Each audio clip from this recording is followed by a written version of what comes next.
is on. Help is on? See how it does. Okay, it will Line go is John. on? Yes. Okay, thank you, George. Circle is open. You ready, Miles? We're good.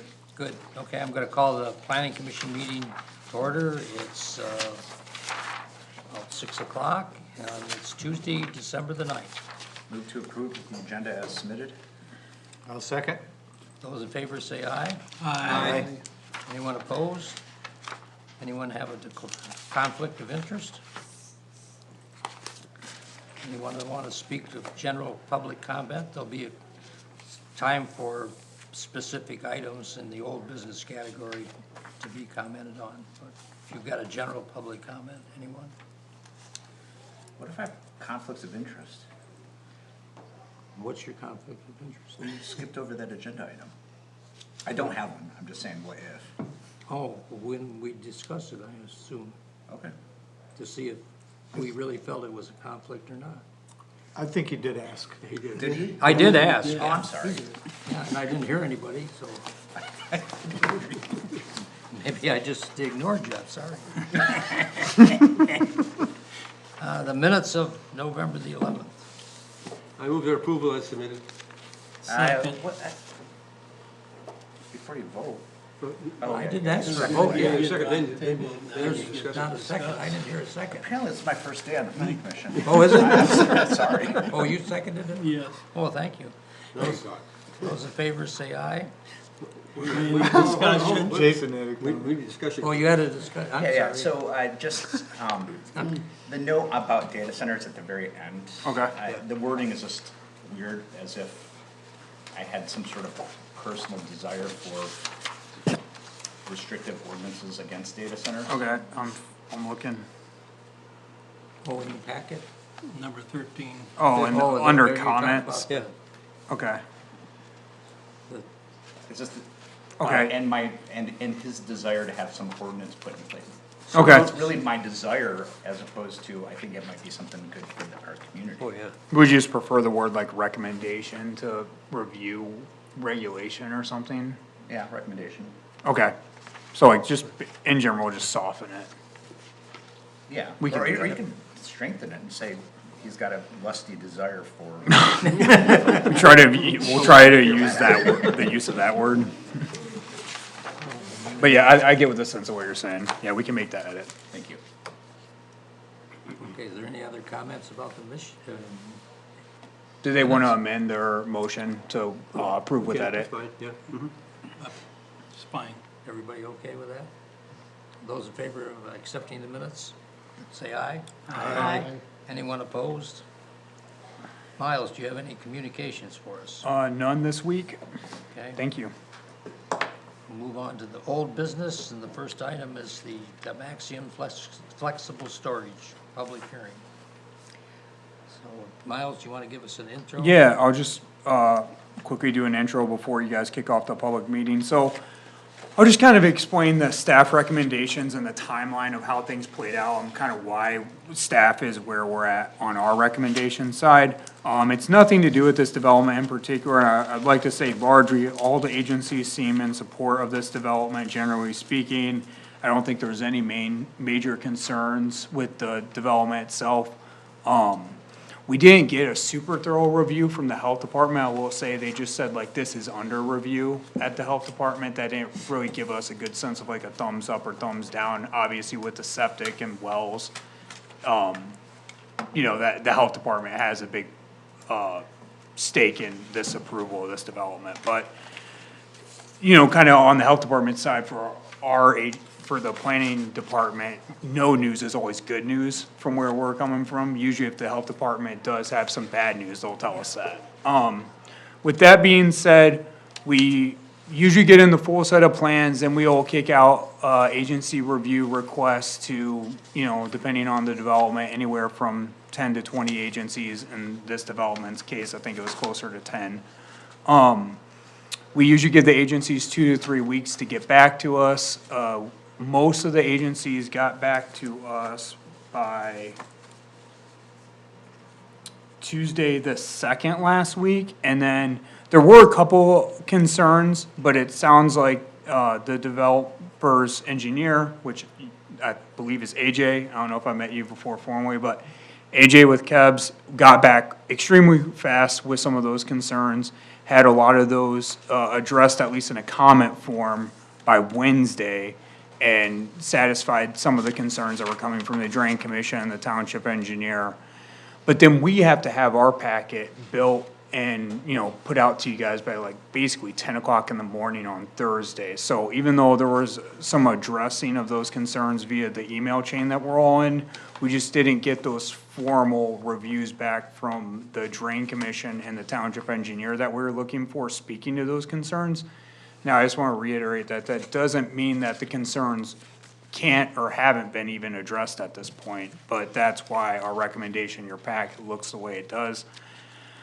A lot of it is small stuff that I feel like largely could be addressed administratively, but because we just didn't have the plan sheets formally submitted and then the reviews formally updated, that our recommendation kind of still stands tonight.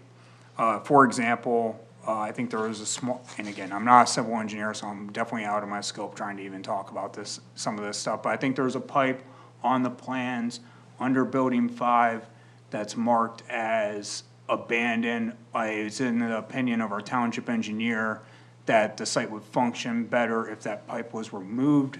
So Pride and Newhoff would like that to be updated on the plan saying removed.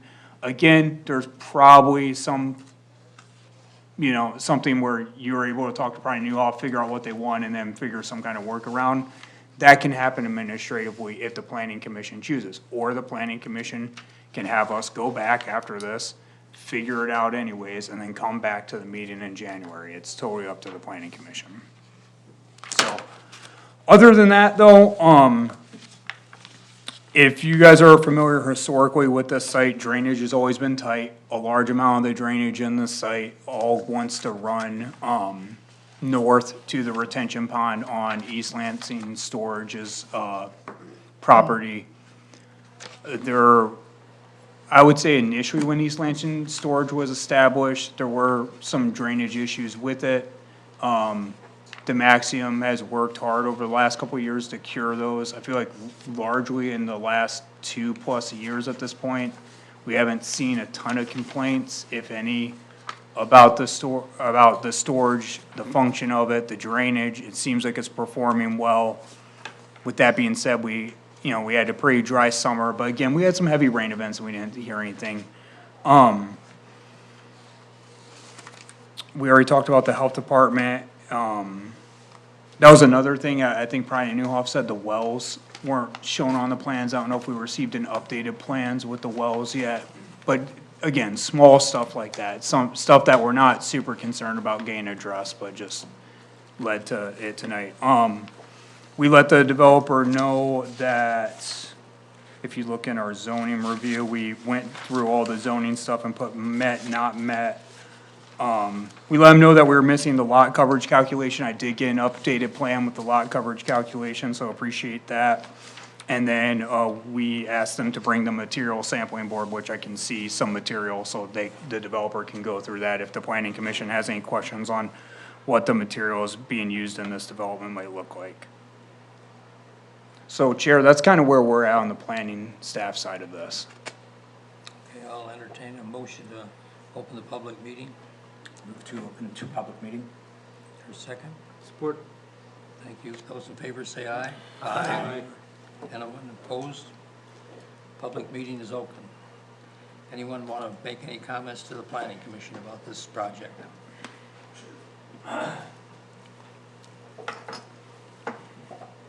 Jeff Dean, Demaxian Development. I'll just start at the beginning, give a quick summary, and then I'm here to answer questions if anybody has any. We introduced this project in, I think, May of this year. The concept of the project in general is there is a space on our property between the storage development and the retail development that we haven't quite been able to figure out how to use over the years. And we've been, kind of picking our brains and also talking to people in the community. And what we came across is that this community has a lot of small business operators that have the need to have a space to operate their business out of. It's not practical for everybody in the community that has a, call it a plumbing or an electrical business, or, you know, there's 1,000 random little enterprises that folks do out of their homes, for example. It's not practical for everybody to build approximately a pole barn size unit to do that out of. We also learned with the storage development that a lot of people try to operate their businesses out of self-storage facilities, which it really isn't an appropriate use for self-storage. You don't have, you know, appropriate bathroom facilities, electrical, things like that. People end up, you know, fishing extension cords all over the place and doing some dangerous stuff. So we designed a space where people could practically operate a small business, you know, with a whole table of uses that we think are appropriate for the type of space that we designed and which aren't appropriate for the space that we designed. But most of these types of folks are tradespeople, or, you know, call it a hobbyist with a couple cars, or somebody that, you know, is trying to operate a small business that doesn't quite fit into a large, complicated industrial space and is too big for a self-storage unit. Just for context, these buildings should cost, you know, $1,000, $1,500 a month or something like that to rent, which is practically, it's approachable for most people in the business space. As Miles said, we've struggled with this site since the storage development occurred. Our previous engineered plans were frankly not done very well, and we ended up with a lot of stormwater runoff issues that we've been just wrestling with for 3 years now. We also looked at this as an opportunity to attempt to cure those to the maximum degree possible. So when we first met with AJ at KEBS, we explained all the historical problems that we've had there. We've been documenting it the whole time. We have lots of video, lots of notes, this kind of stuff, and you know, really use this as an opportunity to cure those issues, shift most of the surface water underground, shift most of the runoff to the west side of the site where there's appropriate infrastructure to handle it, make sure to respect our neighbor to the east, and make sure that he's not receiving any stormwater that he doesn't want. And I think we've come up with a pretty good plan. Obviously, the Drain Commissioner is keenly aware of these issues. We've been in constant communication with him for years about it, and we've kept an open working relationship and responded to his requests. So I think I've probably been on that site with him 10, 12 times now, and the last time we were out there, he generally agreed with our plan. There were a couple nuanced things that he wanted to see different, and there's been a lot of communication between KEBS and John. I think Miles has been on those emails, so he's seen all that communication. That being said, the exterior of the buildings, they'll be engineered steel buildings, but there will be some really nice architectural features that they have. We have our current design for the entry doors is actually like a storefront style entry, so it's not like a, you know, not like a cheap man door or something like that, but an actual like double size glass aluminum entry door with glass and aluminum lights over it with a canopy above that, and then each unit receives a 14-foot overhead door that the tenant can operate.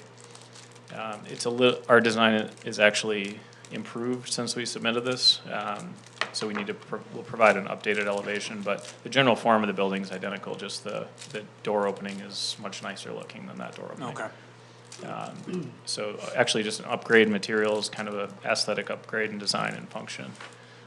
That being said, you know, it won't be as appealing as the retail building on the corner, but it'll be a lot more appealing than the storage unit behind it. So it'll kind of aesthetically kind of match that first climate controlled storage building more closely than the steel kind of like shed style buildings behind it. That being said, I know Miles had to recommend against approving this tonight, and I have to beg and plead that with maybe some conditions or something like that, that the Planning Commission could move it forward, because time is money, and some of these materials we have to order have really long 10, 12-week lead times and stuff like that, and we'd like to try to prep for spring groundbreaking. And the next 3 to 4 weeks of the calendar in Michigan means that a lot of people aren't doing very much. So the quicker we can get things into the queue, I think we still have a board meeting after this, but most agencies and most bodies just kind of mothball for the next month. So that's my ask of the Planning Commission, and I'm here to answer any questions if anyone has any. You mentioned bathrooms? Yeah. Did you say earlier? Yeah. Just where are they? in this, or what is the access for bathrooms? I Great didn't see question. it on the plans. Great question. So, one of the things we learned, because we do have some like 14 by 40 storage units behind it, is that folks will try to operate a business out of there, even though it's expressly against our rules, and we'll catch them and say you can't do that. Part of the reason is because where are you gonna go to the bathroom when you're there working? So each one of these units, I think what Brendan had provided here is just our actual shop drawing from the steel company, so it doesn't have the stuff that we would build inside of the unit, which isn't very much, but it is one very important thing. In that back corner, you'd see a little square that has a simple half bath in it. In So each unit? Each unit, Okay. yeah. So each unit has its own private single stall bathroom with a sink. And that goes into sewer or septic? I wish I went into sewer, but we are on septic here, so. Okay. We've designed a septic system that's appropriate for this usage, and it goes on the site on the west side, kind of, yeah, you can see it on the plan right there, those kind of long lines that go up and down. So we have a septic on site.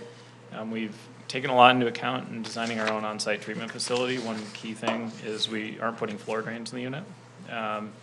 We wanted to put mop sinks and we wanted to put floor drains. We've removed those items because we don't want anybody to put anything into that wastewater treatment system that doesn't go through a toilet. So, long-winded way to answer your question, but each unit has its own half bathroom inside of it. Okay. And then that driveway, is that the main drive access back to the other storage unit? So it would have that traffic going? Correct, Through yep. it? So the primary driveway right between the middle is the one that exists today. So that road actually gets modified and finished, because it's actually only been first course of asphalt this whole time, because we knew we were gonna cut it up and have to modify it. But that road actually gets finished, a bunch of infrastructure goes along the side, some curb and some spillways and stuff like that. And then there's no parking directly on that road, it's all off of it, and there's another drive that gets added over to the west. So, just to clarify, on you mentioned treatment system, are you just referring to the septic system, or is Yeah, there additional just the septic treatment? system. Okay. Yeah. A random question. Will the management company handle mail for each of these small businesses? Will there be a post box? That's a really good question that I don't have an answer to right now. I think, as you know, we Yeah. tried to put this into moratorium considerations of, one of the reasons was, storage facility versus flex space, and, Yeah. we have the ordinances in place, and so I'm trying to wrap my head around, what does this look like with a bunch of small businesses in, Yeah, I guess I kind of have assumed this whole time that each unit would have like a mailbox on the front of it. But typically our process when we go to design mail for any kind of development, because we do this with apartments and a bunch of other stuff, is we think we know what we're gonna do, and then we call the post office and they say, no, your plan is not what we want, you have to do this. So, maybe that's where we land, is, we say, hey, we wanna mailbox it this way, and then the post office has their opinion and they win. 100% of the time that, we have that conversation, so. I guess one question I have, Yeah. and probably for assessment, is, does this affect tax base, property taxes? Oh, yeah, I mean, this will heavily affect our property taxes. The small businesses? The small businesses or Yeah. like their property taxes? Well, not necessarily property taxes, I mean, I'm not a tax person, so I'm just, out of curiosity, we have a single owner, but then we have multiple business entities on a single parcel, right? Yeah, I don't think in terms of like the taxes that like an LLC, like I'm running a paint business and I'm renting space out of here, no, I wouldn't think it would affect that, what that LLC pays in taxes, cause that's based upon their revenue. Depending on now I'm like way outside, but depending on the tax code, I think there are some provisions where if you're renting space, sometimes you're able to write that off, but that can change from year to year too. Also, if somebody were to install something that was a significant piece of equipment or something like that, that can often have like personal property tax associated with Yeah, it. So I think there is, I don't know how applicable it will be, cause I don't know exactly what the tenant mix will look like, but like, maybe if it were a larger industrial facility and someone were to buy a bunch of machinery or something like that, that's often taxed as well. So are you envisioning people running their business out of these units or storing their business equipment more in these units? Like doing their work, or is like the public going to be coming and maybe going over a bid in this space? So If good- it were, good for question, example, and one a paint that- contractor, is that where I would go and sit down at a desk and review the bid with them? Or is that where the paint contractor is just storing their equipment, their paint, whatever it is they need for the day, they're coming and going themselves between jobs? Or is the public going to be going to this as if it is a storefront almost? So great question, and one that we spent a lot of time thinking about. The intent of this space is not to be a public facing space. I think that it actually is written in our lease template that it's not to be a public facing space. We're not, we're not seeking, frankly, it doesn't have the facilities to be a public facing space. If someone wanted to come open because a lot of people will be looking at this space and want to open, let's say, a gym or something like that, it's not really appropriate for that. There's 2 dedicated parking spaces per unit, right? So we're saying I think it's unavoidable that someone will eventually have some customer come to the space for some reason, but we're working really hard to make sure that we try to keep it on the rails that's not what the intended use of the space is. The kind of template example is like an electrician, a small electrician's outfit that has maybe 2 or 3 vans and 3 or 5 employees. This is where they show up in the morning, meet, grab their equipment, and grab whatever pieces they need out of their warehouse, and then they're off in the field for the whole day. They might have a quick team meeting or something in the morning and chat about it, but they're out in the field. And can I say real quick, from our perspective, like land use policy, so this is technically an amendment to the existing site plan and then an amendment to their special use permit, and the land use that we closely tied this to is the one that was most similar, which is storage. So if storefronts were to be a thing, that could put the special use permit of this facility in jeopardy too. Now, again, to like the developer's point, even with like East Lansing storage, do people come to storage units and do things that are not storage unit? Yeah, like I'm sure it happens, but not on a frequent basis where we're like stepping in. But if we were to roll by one day and like we see a storefront operating, like we have a problem. Is that something that we could add into the conditions, is like ensuring that that provision is clearly spelled out in the lease? Yeah, I absolutely. mean, I don't know Yeah, and if you've shared the lease at all with the We have it with township, us and or- can share it immediately. Yeah, you can put, We've been doing this with HOAs, so it seems no, like that means you could it, say like, the provision could be like a condition that it's clearly stated in the lease that these are for storage purposes and not to be utilized as storefront properties. Yeah, it's kind of like it's kind of gray, right? Because it's not pure storage, right? Because there's a little bit of activity that happens there. But the goal is to limit that activity to where it's the amount of activity the site can tolerate, right? right, and I feel like that's probably a more appropriate place for that type of activity to be happening than, say, in somebody's garage in a neighborhood. Their neighbors probably don't want that. This seems like a more reasonable location, but there needs to be a line, a hard line of how We far spent like that a can week. extend. We spent like a week putting our own, like kind of like you have a use table in your township documents. We have something that looks really similar to that. That's like you can do this, and it's pretty nuanced. It's like, is automotive repair activity allowed? The answer is yes, but it's under only these very certain circumstances. Like you can't operate an oil change out of the place, right? We certainly don't want that. But if a guy restores old Ingersoll tractors, right? And he has 3 of them, and he's kind of like a hobbyist, and he changes the oil in them once per year. Great. It's just, are you doing that how are you doing it, right? So it's a pretty, every single use case that we came up with is pretty nuanced, and like, yeah, we would allow this, but only to this level, right? It doesn't really cleanly fit in any other simple rule set that we could find from a zoning perspective or anything like that. What sort of enforcement options do we have if, say, you guys sold this business to a new owner who then wanted to start leasing it out, who wasn't drawing that hard line? Well, I guess that's where the land use designation from our side of how this is getting amended and how we're putting a land use designation on it kind of comes into play, because of course, if any development ever gets sold and the land use isn't being used in a way that's been approved, they're always in risk, and we have enforced on special use permits in the past. And said like, hey, you changed this thing.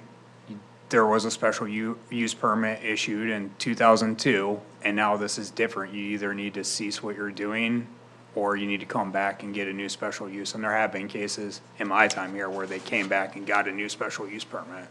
And that's kind of the assumption we've been operating on, is that the township ultimately has the card, which is the special use permit, right? So if for some reason we open up these 18 shops and they become 18 oil changes and there's a huge problem, you Yeah, know, cause it's not, that's Yeah. auto body shop and auto repair, which is a different land use that this isn't approved for. But at the same time, we were trying to come up with a way to tolerate the nuanced, like, can the guy change the oil in his vintage tractor once a year, but not be a oil change, right? Right. So, tricky. The best way we could come up with is to just kind of create a document that we can follow that clearly outlines those things as an SOP for how we operate it.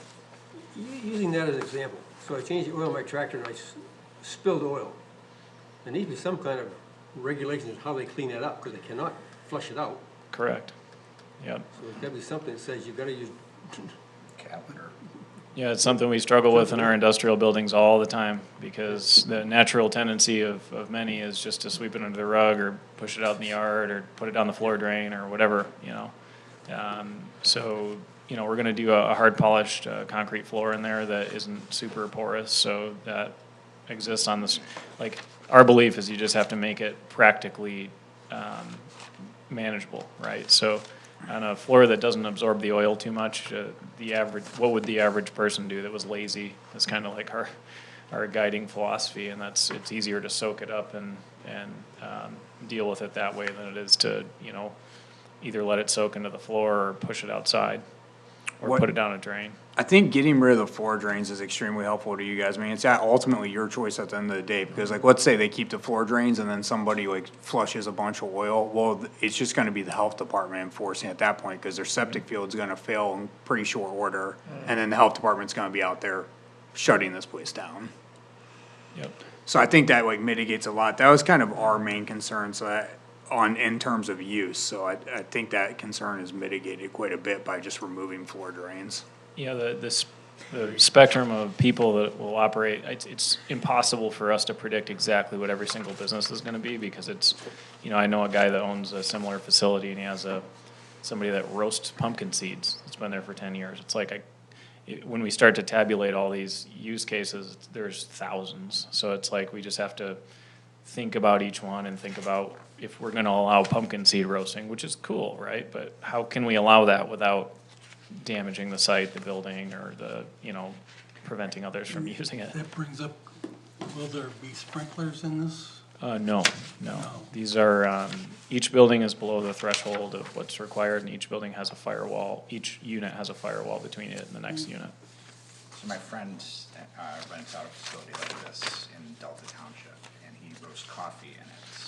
But he splits it with someone who makes dog treats, both of them sell at farmers markets.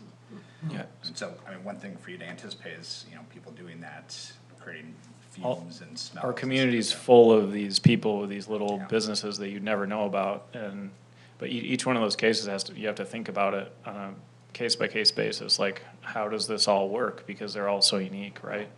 And like roasting coffee and making dog treats, awesome, great to have that business in the community. How can we make it work so it doesn't damage the site, the building, and create a bunch of traffic and problems for the other tenants? So another framing of this is that perhaps this facility is a business incubator space. Correct. It truly is. That's the sexier way to present it. So with Lusty these, desires. Yeah.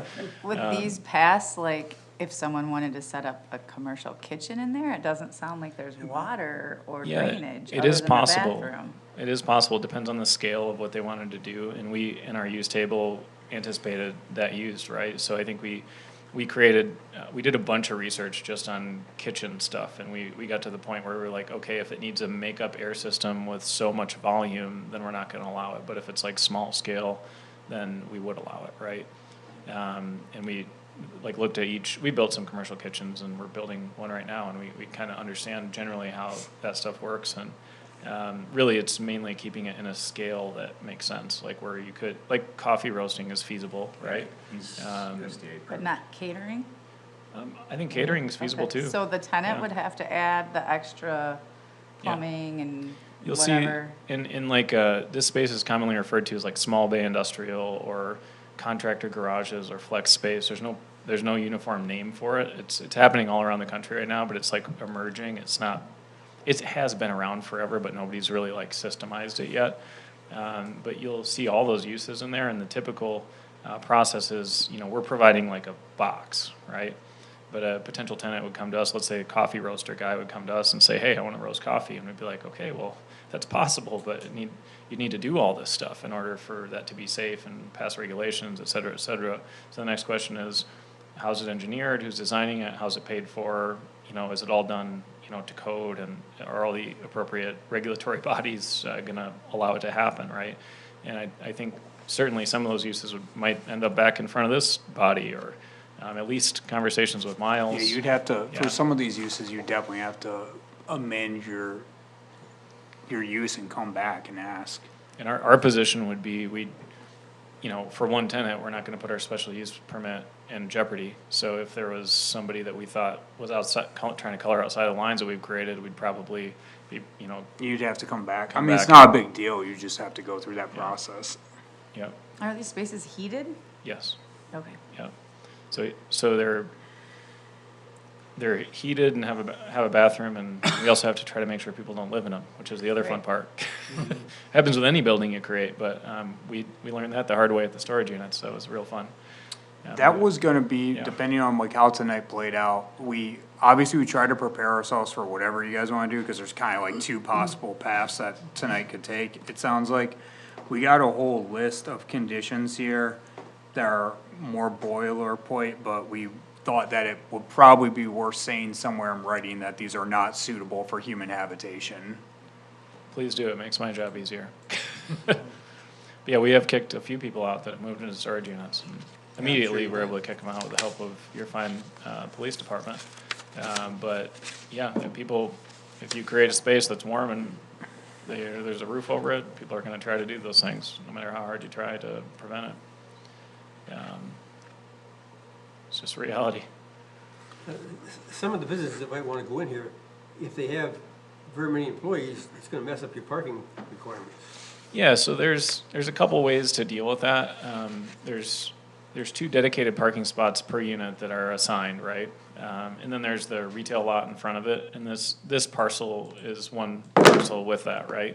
That lot, historically, since, the 3 or 4 years it's existed, the east portion of that lot, is almost never in use. So I think a likely solution to, kind of the flux of, let's say I'll use the electrician example, the guy that has 3 vans, so it's him and 3 employees, right? That's too many cars for the number of, parking spots that are assigned to him.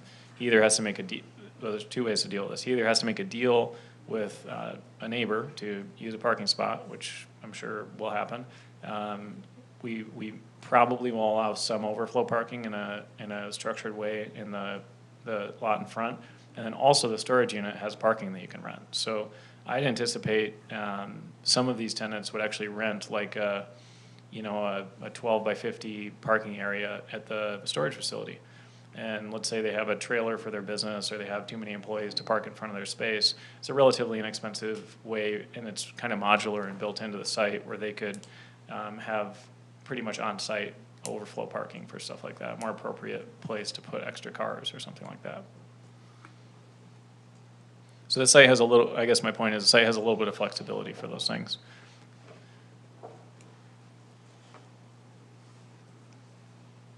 Yeah, I guess when we did our zoning review for parking, we're basing upon the most similar land use, which was storage, which, I mean, as Jeff here said, with the parking up front is like more than ample for what we would require. Now and that's taking into account the retail 4 units that we had.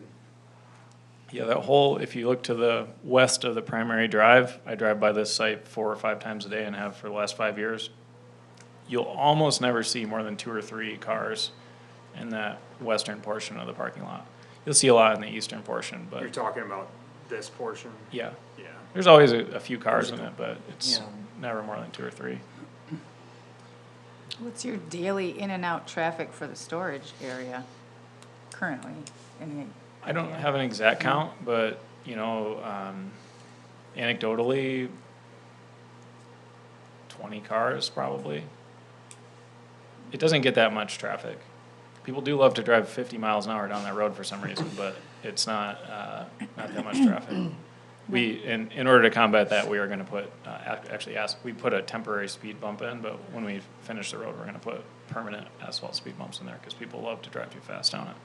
Go ahead, George. Are you Miles, going to allow, allow trailers to be parked in front of the units? No.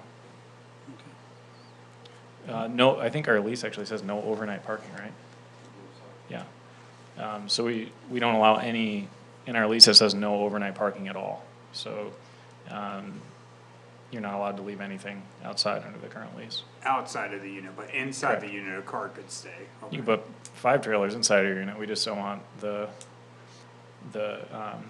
parking lot to be full of a bunch of, like, the primary mechanism there is like in a trailer example, right? If you park a trailer there, it's just gonna sit there forever. Certainly, somebody's gonna leave a work car or something occasionally, but, that's primarily used for us to combat long-term parking, in front of it. did you get a chance to run your, lot coverage of the new, that they sent to you? No, cause they got it to us and we'll take a look at it. but Okay, I'm hoping if Is- Kebs put the lot coverage together, I mean, Kebs knows our lot coverage. okay. Allowment. You said you just got it, I didn't know how. The, well, the septic field there, is that the actual location that is that the current location? Like that is No, it's the not. spot? It's not, so currently there's a location here for the septic field for the, 4 retail units. Here, up here is where they're proposing a separate septic field. Yep, And that's there correct. are reasons, I think, why you're going with a separate septic field. We just didn't feel that the current one was big enough to support the new activity, so we're gonna install a second one. And then there's also a reserve area, there's 2 reserve areas on the site in case those ever fail or they are undersized. One of them is between the 2 buildings, on the east side right there, that's a future septic reserve area. And the other is on the southeast portion of the property, which is also a reserve area. So we have a little bit of a redundancy in the ability to modify those if 10 years down the Good road, idea. you know, the soils aren't taking it anymore or whatever is going on, so. Yeah, down where those 2 big trees are represented on the southeast corner, that's a septic reserve area as So well. there's no way to know what the outcome of that is? Yeah, I mean, from my perspective, that's why it would've been nice to get kind of like a more robust review from the health department, but I just don't know where you guys are at in their phase, but like ultimately, the health department's another one of those agencies similar to the US Postal, where it's like, if they say no, like, We can't do anything yeah, anyway. you gotta meet their standard. But I can tell you, because I spent 2.5 hours out there with the health department and our septic and our wastewater engineers, that, that was news to me. My assumption would be that they just said, yes, this is approved, because our communication with them has been that, they actually allowed us to size down from what we thought we were gonna have to do. And they were super happy with it. Yeah, it So- wasn't. The soils were really To be good. clear, it wasn't a negative review, it was just like, it's in process, we're like, okay. The septic permit has since been issued. Oh, okay, well, that's good to know. I also have a question. So you've previously indicated that a USDA inspected kitchen would be a principal use on a property, in a conversation about homeowners establishing a USDA kitchen. Yeah, that's why when you started talking about a kitchen getting installed, I was like, yeah, it's gonna have to come back for a where that's not a land use that's been sought here. I mean, it's something where, again, like if you guys want to amend your application and include that, that's something you certainly can do, but that wasn't how it was presented before tonight. Well, related to that, that's what sat not uncomfortably with me in terms of, you know, a homeowner wanting to establish a USDA kitchen for a side business or something. Yeah. I mean, could we create an exemption for USDA inspected kitchens? Because of could be blended into a principal use? Of a home ownership or a storage facility or a flex? I don't know, in the commercial space, this is kinda like more of a big question you're asking, that's not necessarily just directly related to this, but I think just off the top of my head, from the planning perspective, I'd be more comfortable with exemptions on that type of land use in the commercial context, but less in the residential context. Why do you hate homeowners so much? I think that in the planning context, I mean, I always go back to like, what is zoning for? Like, why do we have zoning? Zoning is to prevent conflicting land uses from locating near each other. So that's kind of where I'm coming from. And hey, that's great for our business, so I'm not gonna complain. Well, but from a comprehensive planning, perspective, I mean, when we're trying to encourage, homeowners to create their own businesses, their own foods. And that is, I totally valid and totally you We're a guys' rural choice. Agricultural Yeah. community. No, if that's the consensus of the planning commission, then I am more than happy to do research and get the regulation in place. I mean, that's always been my. They just have to do it through agritourism. Yeah, I mean, No Well, questions I think asked. after the comp plan, I mean, this is again outside of this, but like after the comp plan, I think agritourism is a land use that we're gonna talk about quite a bit, and we'll talk more later in the meeting, but yeah, I think I think that's. there's at least 2 planning commission members that would be interested in establishing a USDA inspected kitchen on their property. Yeah, and ultimately, I think with that too, it's like, again, health department, right? Like, they're gonna be involved, and if they're comfortable and you can meet their insane standards, then, you know, you're probably like, you're getting there. Like, if you can meet their standards, I don't see, you know, why it would be a huge deal. Well, you have the landscape map up there. They're currently meeting their landscape. Some of this is current, and then some of this, and you guys know this more than me, like, these 3 trees here, these aren't on your current site. I These are see that. proposed? Those are proposed, correct. Okay. Most of the landscape plan to the south portion of the site is currently in compliance. Some of the plantings on the north part of the site exist, and there are some of the plantings that, actually Mr. Hosford installed that we don't wanna remove, we think they're great. So there's actually a line of, like a screen wall of, pine trees on the east side of the site that's not represented on this plan that we're also just gonna leave. But most of those trees on the north part are new plantings that go along with this development. Real quick.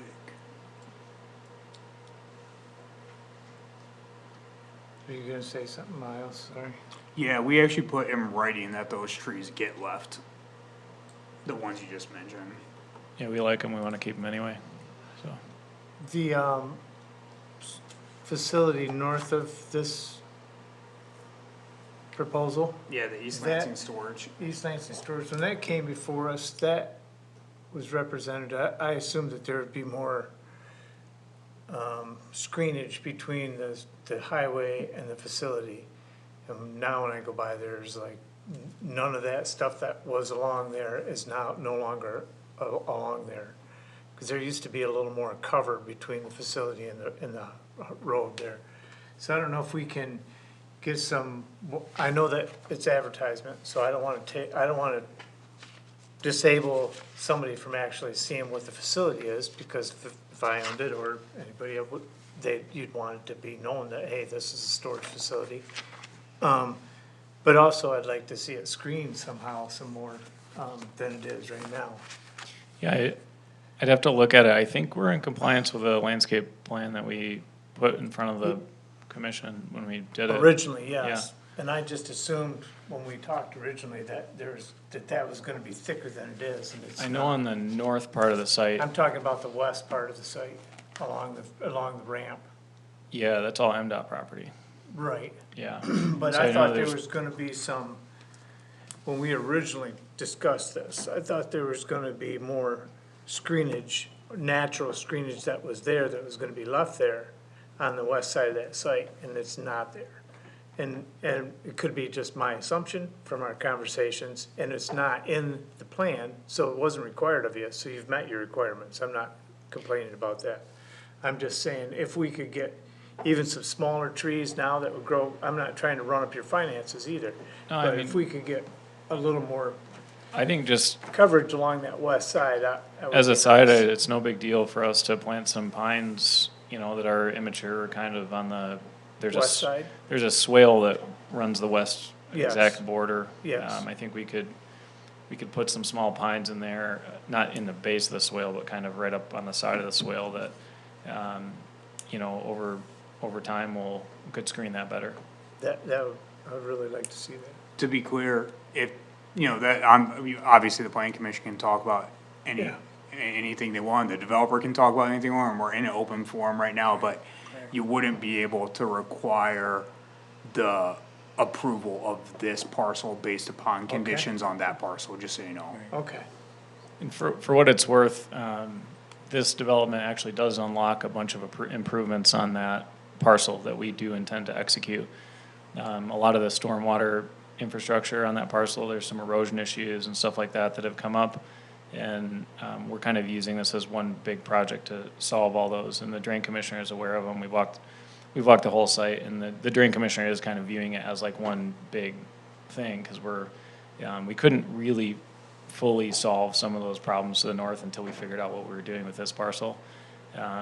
But there will be work on that site related to this site quite a bit, that kind of solves some historical things, and along with that comes some landscaping. So if there's a unofficial request to add a couple, you know, screen trees, that's no sweat off our back to do. thank you for making that Yeah, clear to no, me though, yeah. Miles, You guys I are able to appreciate talk about that. whatever you want, I just wanna be clear. No, I appreciate that very much. Just gotta be delicate. The road commission has commented on this? Yeah, because of the drive and their previous access, it's weird prior to my time how all this came together, I don't wanna get into that, but, the road commission said they're largely not concerned about it. I think at the time they wanted your original entry the way you guys originally proposed it, but then MDOT moved it, so then the road commission was like, alright, well, if that's what they want, we're out of it. Yeah, our entry made more sense for the record, but MDOT, told us what they wanted, and that's what exists now. Yeah. So that was kinda like the historical background to the Yeah. road commission being like, we're fine. Well, have there been issues with traffic accidents because of the oddness of it? I've seen it with my own eyes. People, back to the conversation we were having about how to control use, my belief is people are gonna do what's convenient to them, and MDOT mandated that that's a right turn only out of there by putting that division line in the middle of it, and 10 times a day, people turn left out of there. It does not matter. So, because it's there, it makes it more tricky, and the left turn happens, but it happens in a real wily way, and accidents occur as a result. And it would have been a lot better if we could just design it to accommodate left turns, because you know that's what people are gonna do anyway.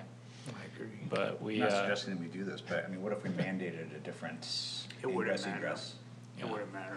MDOT here, because of the special access, they have special sensitive access easements So or limited special access right away. Limited access right away, they trump us. yep. For the trees that you have listed here, are these suggestions? Are these hard and fast that once they're on the spec sheet, that's what goes in? Once they're on here, when this, all before it gets C of O, we will count every tree and bush. But I'm Miles talking counts about them, yeah. the variety, not necessarily the species, number, too. the species, yeah. Yeah. In Okay. our experience in real life is we usually hit about 90% accuracy, but usually when the list gets sent over to the nursery, they'll be like, we have 90% of these, but we don't have this, but we have this other thing that does almost exactly the same thing. And do we have a list of allowed and not allowed trees? You guys have a list of preferred trees, just on Okay. the ordinance, and that's Maybe we another should thing look we at need to that get again, back to. because I see these Bradford pears are everywhere now, and they're invasive, and I don't think we wanna encourage that in these areas where it would just take off, it would absolutely take over. It sounds In like, that, Smells so good. in that MDOT area, they would just be covered with Bradford pears in 10 years from now. well, it sounds like you know more than me, and if it's a species that you don't like, you're absolutely within your authority to say, remove that. Okay. And we'll listen to you, even if it's not part of the approval. We're kind of agnostic to, Especially right now in this What gets site plan, planted. cause we can make, to this site, you can require that. Is that what you're asking? I hope. I mean, that's my intent. Bradford pear makes great firewood. It's not good for bees. So what's the experience with turnover in these kind of places? The tenants in this type of place are actually pretty sticky. They usually stay for a long time. There's not very much small bay industrial space available. So, the spaces that we have in our portfolio that are kind of similar, you'll see 5, 10-year tenancies. Very, very different than the storage behind it. You know, someone will base their whole business life out of I didn't one see of those. that in there. Now, what's our ordinance say about signing in a place like this? No, I didn't, it's not there. Any but sign I on the wanted buildings can be to- allowed, or what's? Yeah, we put a condition about swapped it, signage substituted saying, it. you know, Okay. we didn't receive, I don't think, a signage plan with this packet, so they would just have to submit their signage for administrative review after. But in terms of the land use designation, we probably wouldn't allow each business to sign their own, themselves. Like, you guys would get your overall, whatever you're gonna call this thing, signed. If they wanted to, if each unit wanted their own business sign, I think that would get to the gravity of like a major site plan amendment. We'd be back here approving signs as a group. I think our assumption is that each unit would have like an identifier of what business is in there, but it's not like a big lit sign or anything. I think that if it in was your like lease? on the door, we wouldn't What is it? care. I think if it got to like wall sign 10% territory, then we'd be back here. Yeah. I was just curious if that's spelled out in the lease. Signage? We do have signage regulations in the lease, and I don't remember exactly where we landed on them, but it was, one of the key things was every single sign that gets installed needs to be compliant with township ordinance, so regardless of what we write in the lease, it still has to comply with whatever, needs to happen, but I think practically speaking, just for ease of navigating the site and people understanding what's going on, some sort of small identification, you know, on the door, next to the door, that's not a big Yeah, if flashing it's sign. like on the that's gonna be door required. marquee sign, like that's typical, but again, like if it's a 10% wall sign, so like, just so you know, like how we've done it with, Noco Lofts is at some point, they just were having large amount of building turnover, and so they just put a display area box, and then inside that box, when there's turnover, that's where the signs get to go.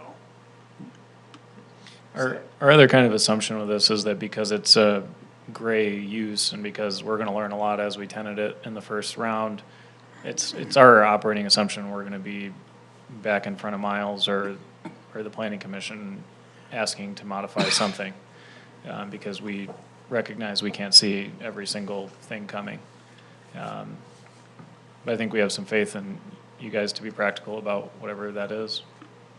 What's your target date to have this open? We'd like to break ground in the spring, so end of '26. Okay. So with these kind of businesses, I assume there'll be ordering some stuff they want delivered to their site. So is there gonna be some kind of billing identification, like building A, B, C, D, or something like that, so you can say, okay, deliver this to this address, but building B or whatever? Yeah, our typical protocol on a development like this is we put kind of larger address signage on each building. Your fire department isn't that picky about it, but some other neighboring ones are, so that's kind of just the habit that we've been in. So we'll put large address numbers on each building. In this case, this is another thing, we don't know how the buildings will be addressed yet. We don't really get to pick, but if each building has its own address, it would be, you know, the address on each building, or if it's, you know, building 1 through 5, we just put the number of the building on it. And then there's no loading docks on the property, so we won't have like semi-truck traffic, but almost certainly we get some box truck gate traffic, you know, stuff like that. So being able to clearly figure out where they're going is important. Miles, there was no comment from the fire department? No, we did, is it not in the staff report? We did get a late comment, but there has been some staffing changes at the fire department, so they're all, Significant staffing they're all a changes. little bit green over there right now. So if we didn't include a formal comment, it's probably just cause we got it too late. But their comment was basically, yeah, it's not included. Their comment was basically just like, yeah, we're good. Okay. Should we send this to Meridian Township for a comment? Please no. No, let's not do that. Jeff, I got several Here it is. questions. Sure. How are you gonna handle the utilities? Because I'm part of Michigan Network, Makers Network, I'm sorry. And I got several people in the Ann Arbor facility that do laser engraving. So obviously the electrical requirements are substantial. So each unit will have its own 200 amp panel. You That's sent on its over- own sent over late. feed. So it's gonna be 200 amp, single phase, 220? Correct, yep. Okay.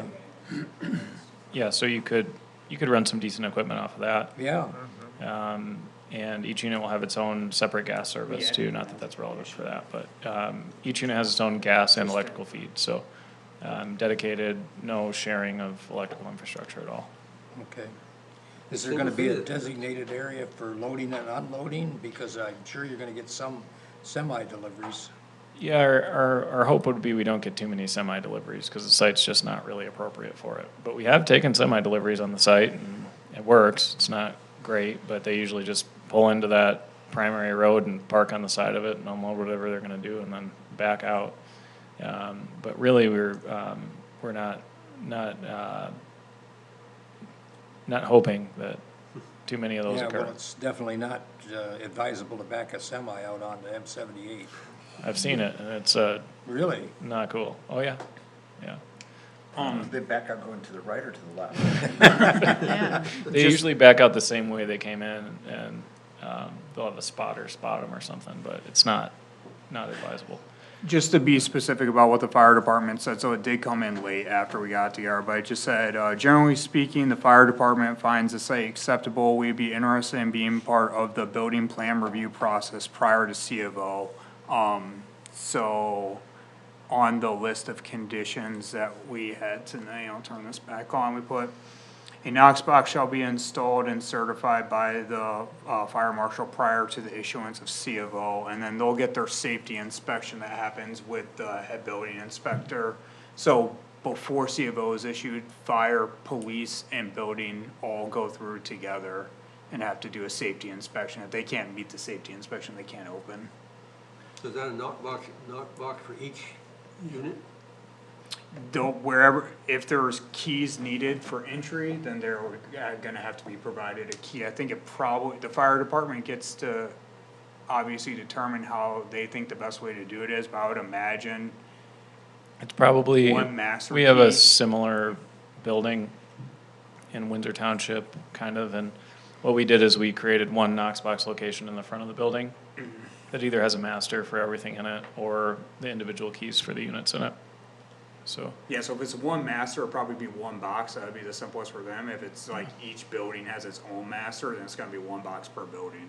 those things are like $750 a piece. You know, that's what I'm saying, it depends on how you do the keys, so then if it's like expensive, then it's probably makes sense to try to make it one So master. you're gonna do keyed locks, not digitals? Correct, yep. Oh, interesting. We're doing like commercial style, like storefront doors, so, there isn't really an awesome digital system that we found that works with that yet. But if we could find one, we'd certainly prefer to do that, Yeah, I would too. yeah.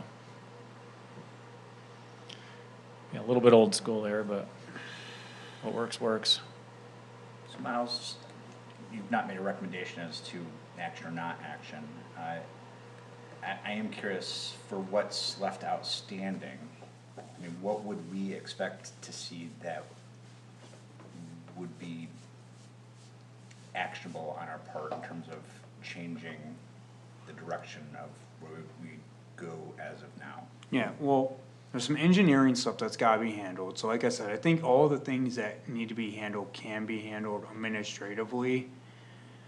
It's just like at the planning commission's pleasure, whether you'd see that reviewed and then brought back to you. The conditions I'm hearing tonight so far, and anyone correct me if I'm wrong, it sounds like there's some landscaping, a landscaping condition, a species, that you'd like removed. And I'm not sure if you have in Not mind that that I'd you. like removed, but I just don't wanna see put in, it's not on the list.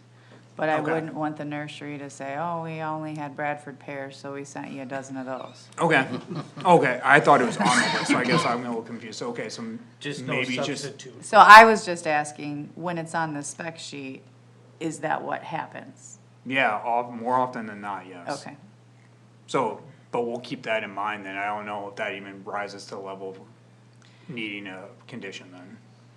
right. I think moreover, we need to maybe come up with a a banned list or an unapproved You guys list or have one, something and like that. I think that can be a really quick conversation, one meeting, cause the work has been done. We You have just a need to get it really in the complex ordinance. landscape ordinance that's pretty good and pretty thorough, compared to a lot of them that we see. The other conditions that I heard tonight so far, I'm trying to think, did we talk about lighting yet? We did not. No. No. So when we looked at you guys' review, we didn't see any major concerns, but I don't know if I put a condition saying that we'd like the lighting. I mean, obviously you have to be in compliance with our ordinance, your lighting scores were good, so I don't think we put in a condition. But can you tell us a little bit about lighting on the site? Well, if you're a lighting nerd and you drive by that site at night, you'll notice that we put a lot of effort into it. I live right behind it and I don't want light pollution. So, all of our lighting on the site already is dark sky compliant. The stuff that we did on the retail building is pretty extravagant from a lighting perspective, while still remaining dark sky compliant. And the storage facility has probably the best lighting program of any storage facility built in the United States. I have drone photos of it at night. It's really impressive to someone that cares about that, which is probably 0.05% of the population. But that doesn't end at this site. So it's a pretty simple light package, dark sky compliant wall packs and like a gooseneck light that points down over the door. Not too complicated, but, not as extravagant as what we did at the retail site, but still will look nice. Yeah, so, I mean, the lighting on that site's good, like, Yeah. we appreciate the lighting, the attention to lighting that you guys have spent, and it's been noted by several people that drive by, other developers. I think there are things that got talked about tonight that are just in a little bit of a gray area is if the units desire to do any kind of wall signage that's outside of the business signage itself, we probably want to come back here. Again, I don't know if that needs a condition, but that's probably just good to be upfront about that. Sure. And then, if we're moving into that kind of commercial kitchen space, we probably wanna amend the special use permit to reflect that. Sure. I think I'd like to add the administrative review of the lease as a condition, just to make sure that Yeah, it we're satisfied with reflects, the language. that it You have one that reflects you can give to, the sentiments of our conversation Okay, tonight. Since we're doing that for HOAs, we might as well. And could you Yeah. include that, signage in the conditions? yeah, if wall signs, there, a condition that if large wall signs are desired by the applicants. Thanks, Jeff. I think you want that option, Jeff, of the wall signs to indicate the nature of the business that's there. for sure. So I think you want to conclude that. But I would like to make a recommendation as the chair that we normally don't vote on these things at this first in public hearing. So I see no objections to this facility. So I think it's safe to say that the concept is great and you could go ahead and order material for the project. But I think we've got some loose ends here that you really ought to come back and have another discussion with us about. So The site plan. if I get concerns from the rest of the planners about that, I'd like to proceed in that manner. The materials are $1 million, so we gotta wait, according to our bank. Oh, this isn't a cash finance? I'm not that rich. No, we have to borrow money from the bank to do it, and they wanna see that we can. Yeah, I don't see any hurdles for the facility other than some of these little minor details, but I think it would be reasonable, especially considering the health department's gotta give this a thumbs up. Well, it sounds like they're saying the septic field is, I mean, obviously, Chair, like, I'm fine with whatever direction you guys wanna do. If that direction does play out, then we'll be able to give this a thorough look and an opinion Yeah. on it. Yeah. We do have an approval from the septic, or from the health department on the septic specifically in hand already. Chair, right, Do you have a copy of that, Miles, the health department? No, we don't have a copy, we would get a copy. We can get a copy in 3 minutes or less. Okay, go ahead, Mr. Allen. So, I'm hearing two things from you. One is that, you're confident that this will pass through the planning commission. And that there are confident. minor amendments. I'm confident that the concept of the units and the number of units and the type of building this is gonna be is amicable with the planning commission. Yes. So the question I have is, can the remainder be handled effectively by administrative approval with clear conditions? Or will there be, is there the likelihood that new information will be brought to us that would require us to deliberate on That's above and beyond administrative? That's a very reasonable concern, but, you know, I don't know how much you feel you wanna put burden on the staff to make these decisions, I guess. It's up to you guys. The key thing's always been drainage for the sites, right? That's the key thing, that, you know, talking about drainage further north that's gonna Yeah. help this, or vice versa, whatever, so I think that's the key thing. When we get this thing built, we don't want any drainage problems, Yeah. period.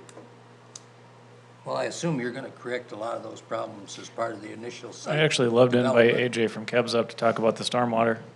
He made the drive.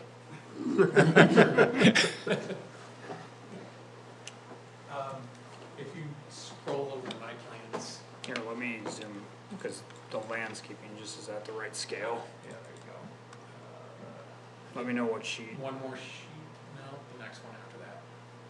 Yeah, there you go. So right now, where the existing facility is and their septic field, everything north of that drains overland to the north and gets somehow, some way to the existing storage facility. So what I'm doing is putting curb in along that drive to contain the water. We're putting in catch basins to pick it all up, so it's not able to become forceful and, like, you know, a large amount of water taking one direct path out there. So I'm putting catch basins here to pick up there. That's gonna pick the roof, the roofs of the buildings are also gonna be tied into the catch basins. So we're not gonna have downspouts dumping in and concentrated flow that way.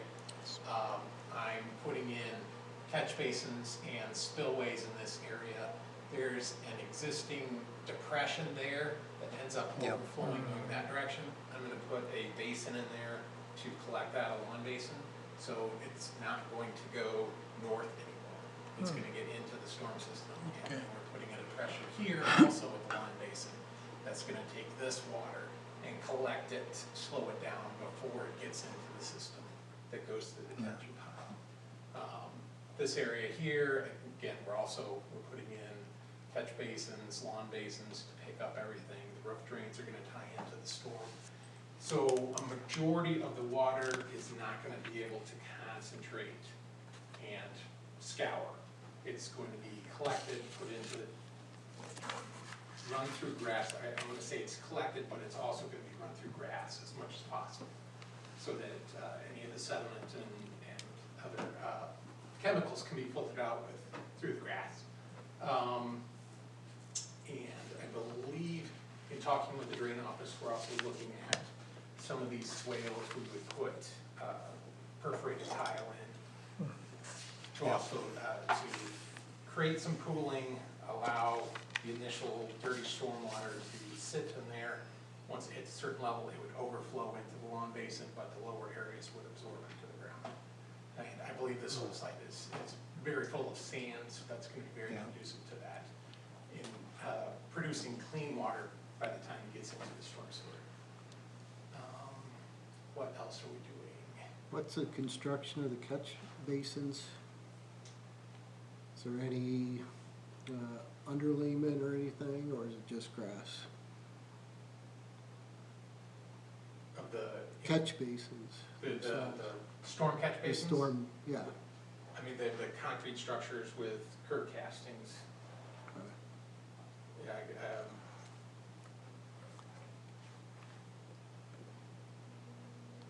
Do you have, it's gonna be in pavement, right. it wouldn't be in grass. So other than that, do you have any grassy areas? You said you had a low area. Yeah, I guess if you wanna scroll up a little bit. Yep. If you could. Is So- that just gonna be natural soils is what I'm getting at?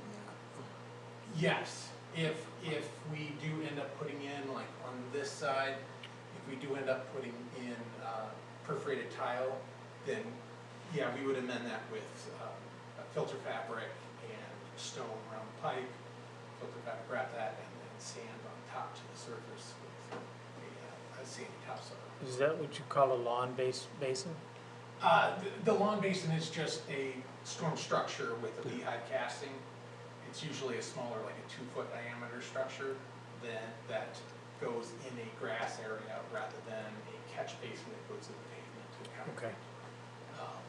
So if you're gonna do the perforated, then that's a infiltration swale, is what I call it. Yeah. So depression with the perforated pipe underneath it that has sand between the surface and the pipe.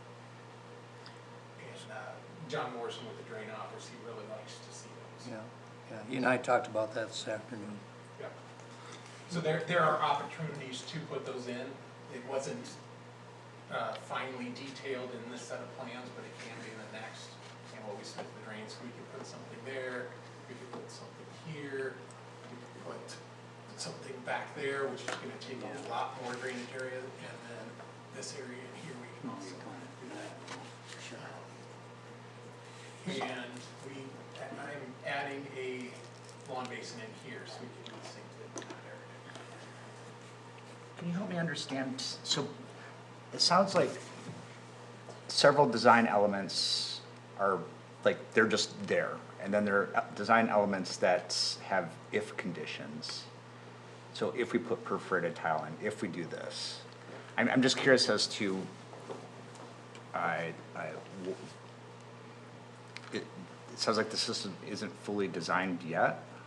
I have a markup of all of these items that we've given to John Morrison, that's what he's commented on, is that this is, it's like 95% there. So those are the fine details that we go to get our submittal from the drain office, it's what they're gonna approve. Okay. So as part of his approval, if he wants us to put an infiltration swale in, Got it.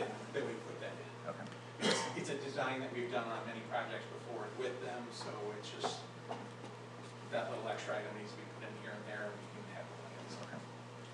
Now, the runoff in the paved areas, that's gonna flow directly into the surface drainage on that road and right into the pipes? Is that gonna get treated at all, or what's happening? Looking at here. Yes. Can you zoom in? You talking about the catch basins, Ray?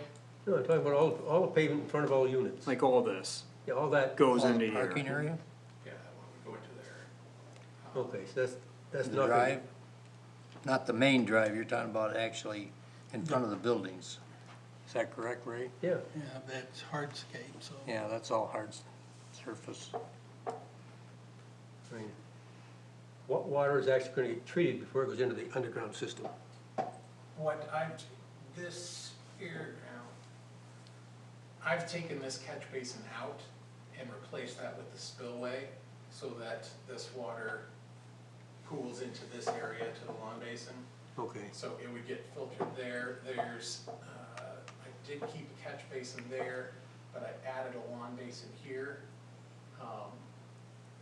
Which I think that's something I'm working on with John, and that's, I may put a spillway at this location so that the water comes into there. Up top, both of those are spillways, so really if any water makes it along this drive, it's going to spill into grass on the edges. right. Well, the first place you mentioned, the further south one, where you took out a catch basin, because it had a lawn basin in there, Yeah. that's gonna have perforated pipe in that detention area? In this area, well, there's an existing 15-inch storm that runs right there that's a little deeper, but I could foresee putting like a little 6-inch pipe out here, Perforated pipe? perforated pipe, yes. And we would set that lawn basin casting, in this case, it would be 6 inches to a foot higher than the ground surface, so that the water has to pool in that little bowl and get Before it can go into the, before it can go into the system, so then the sediment's able to drop out. And hopefully with a small storm, you may get where you don't have any water discharge, because it's just absorbing the soil. the runoff from the roofs of these things are gonna go directly into the storm system, right? Correct. Yeah, we have downspouts which would then connect. Do you have downspouts for every building? Yes, that was part of. That was Kevin the office Gritter's, requirement. Kevin commented on that too. Yeah, Okay. it's not specifically called out, though, that every Yeah, it was specifically called out, Kevin Gritter is a township engineer, said it was specifically called out on some of the buildings, but he found it was curious that wasn't on some of the others. Again, I'm not the guy to review these plans, that's just what he's saying. But that would be something that we administratively would address, we would just have Kevin talk to you, get it shown, Kevin would give us a thumbs up, and we'd feel fine. I know the drain office specifically targeted these two buildings Yeah, to have the roof drains put on them so that no drainage would go to the east onto that drive. And the same would be true of any of that parking space with those. It's all going to go to the west and north. So it does not go back to the east. Correct. And these buildings are sited, they're not going to change on the site plan. If these buildings did change on the site plan, by the way, like that would be conducive to a major site plan amendment, we'd be back here. Okay. Now, if like something moved by like a foot or parking, you know, it's a little minor change, okay, whatever, but like if a whole building's moving, we're coming back. Yeah, just to address that question, the grading on the site, it falls pretty aggressively to the north, so we have a ton of effort into figuring out exactly where they can go, and they can't go anywhere else. So, this is where they're going. So if, after this meeting, were you looking to get on the Board of Trustees agenda for this coming Monday or for January? I think that's ambitious, but I'm up for the challenge if you are. Yeah. Well, that's, do have if to we're talk talking to- about I do have to calendars talk and to schedules, Karen. then Yeah. I That's a think. quick, that's always a quick turnaround when our calendar lines up like that, it's always a difficult thing for me and Karen to do. If it can be done, by the way, like, we would do it, if it can't be done, then it can't be done. Cause Karen's making her packet Thursday, which is, you know, essentially like a working day and a half from now. Right, that was my question. And I don't know what you guys' As agenda to looks how like. important it is if we do this tonight or not. Because I would assume that you would need the Board of Trustees approval, the bank would need the Board of Trustees approval, Correct. not Yeah, you really need the that. planning commission Yeah, approval. Our view and opinion is anything we can do to incrementally move closer to that goal, we wanna try to do, cause it all takes time, and Yeah, cause I think on the board side, you guys are gonna have your meeting on the 15th, and then you'll have a special meeting, which they're not gonna put you on the agenda during the Christmas meeting, cause they wanna be in and out in like 30 minutes. And then the board will meet again on the 5th. But if you guys meet on the 5th, we won't meet again in January till the 13th. Right. So it would, by So not taking it's- action it's tonight, it would either cost them like 2 weeks. Hurry up and get it on this January, or December meeting, or hurry up and get it on the 19th of January meeting, right?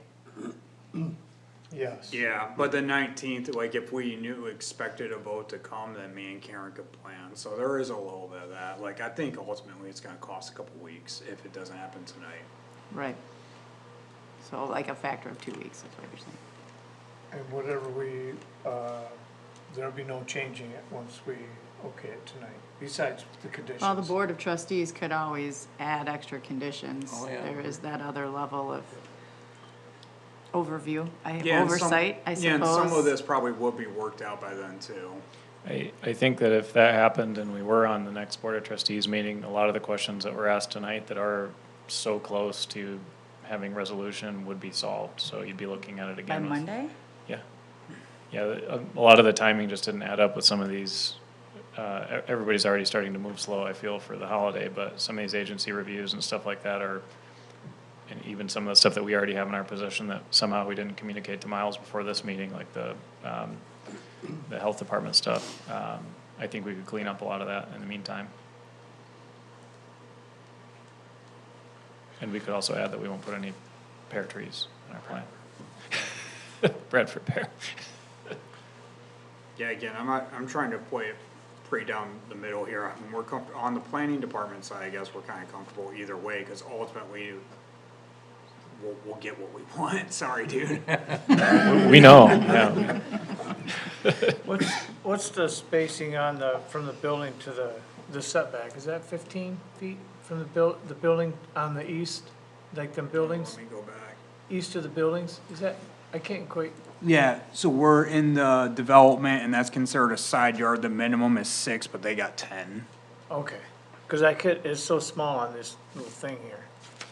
And just for anyone's edification that's curious, I did have a long call with our neighbor last week just to make sure he was on board with what's going on, and he's happy as a clam. Which neighbor? It's The Mr. neighbor. Hosford. He would be here if he was not happy.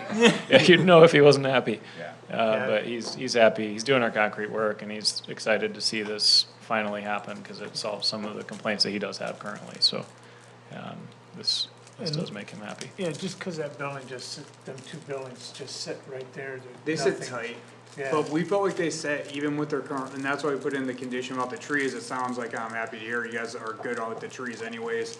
But we felt like there's still enough distance to keep those trees alive, so that's why we put in writing, hey, we'd like to see those trees remain. Okay, Yeah. cause I don't see them on this, it's like, yeah, okay. Yeah, Dale went ahead and planted trees on our property, which we thought was curious, but weren't mad about, but we actually like them, and I think they work, Yeah. so. Miles, would you scale, whichever direction you go to reach that, drawing that had the storm drains on it? Oh, yeah, the engineer said.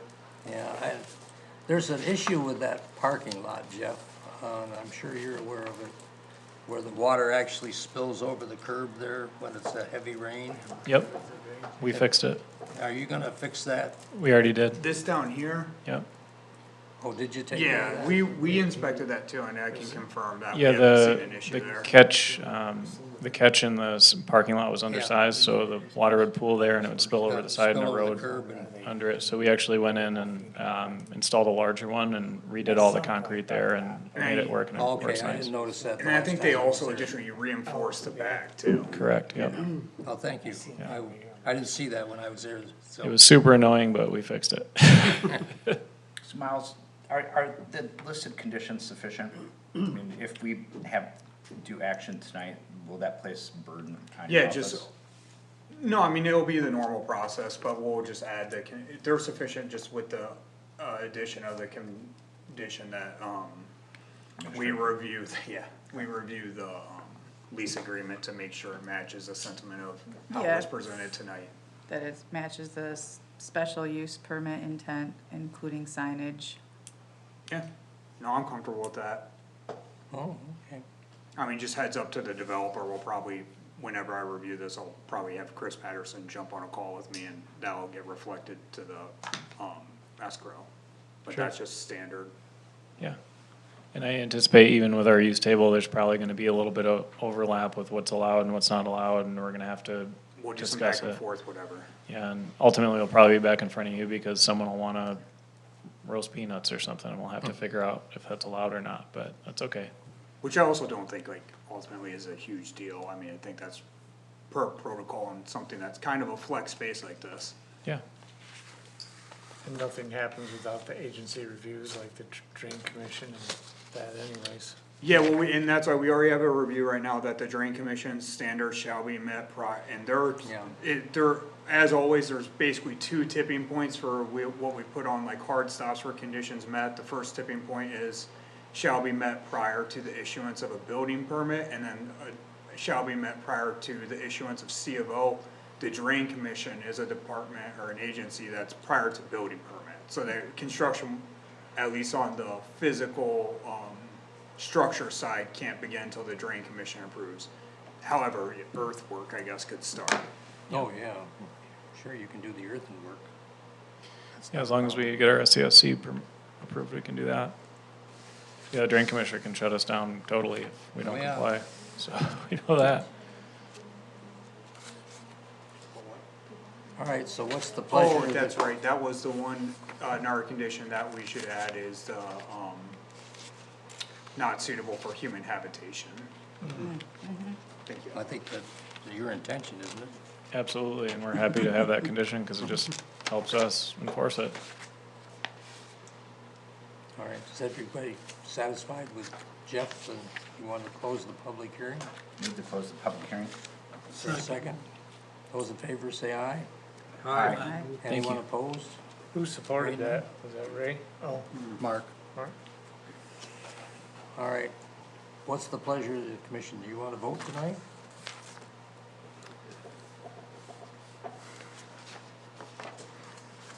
I'll make a motion. I mean, I don't, They've Yeah, sure. answered my questions. Okay, so you've made a motion, you want to make a motion? yeah, sure.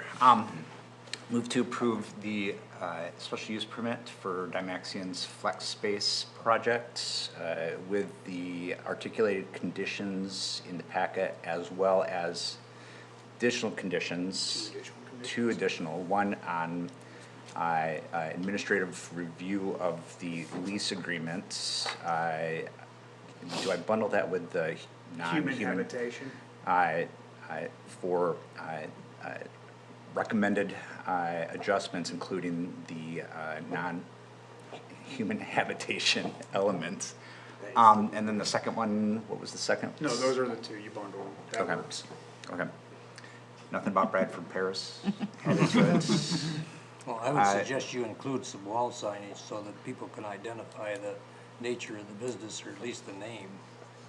We want to, well, wouldn't the wall signage violate the overall sign ordinance, or would we?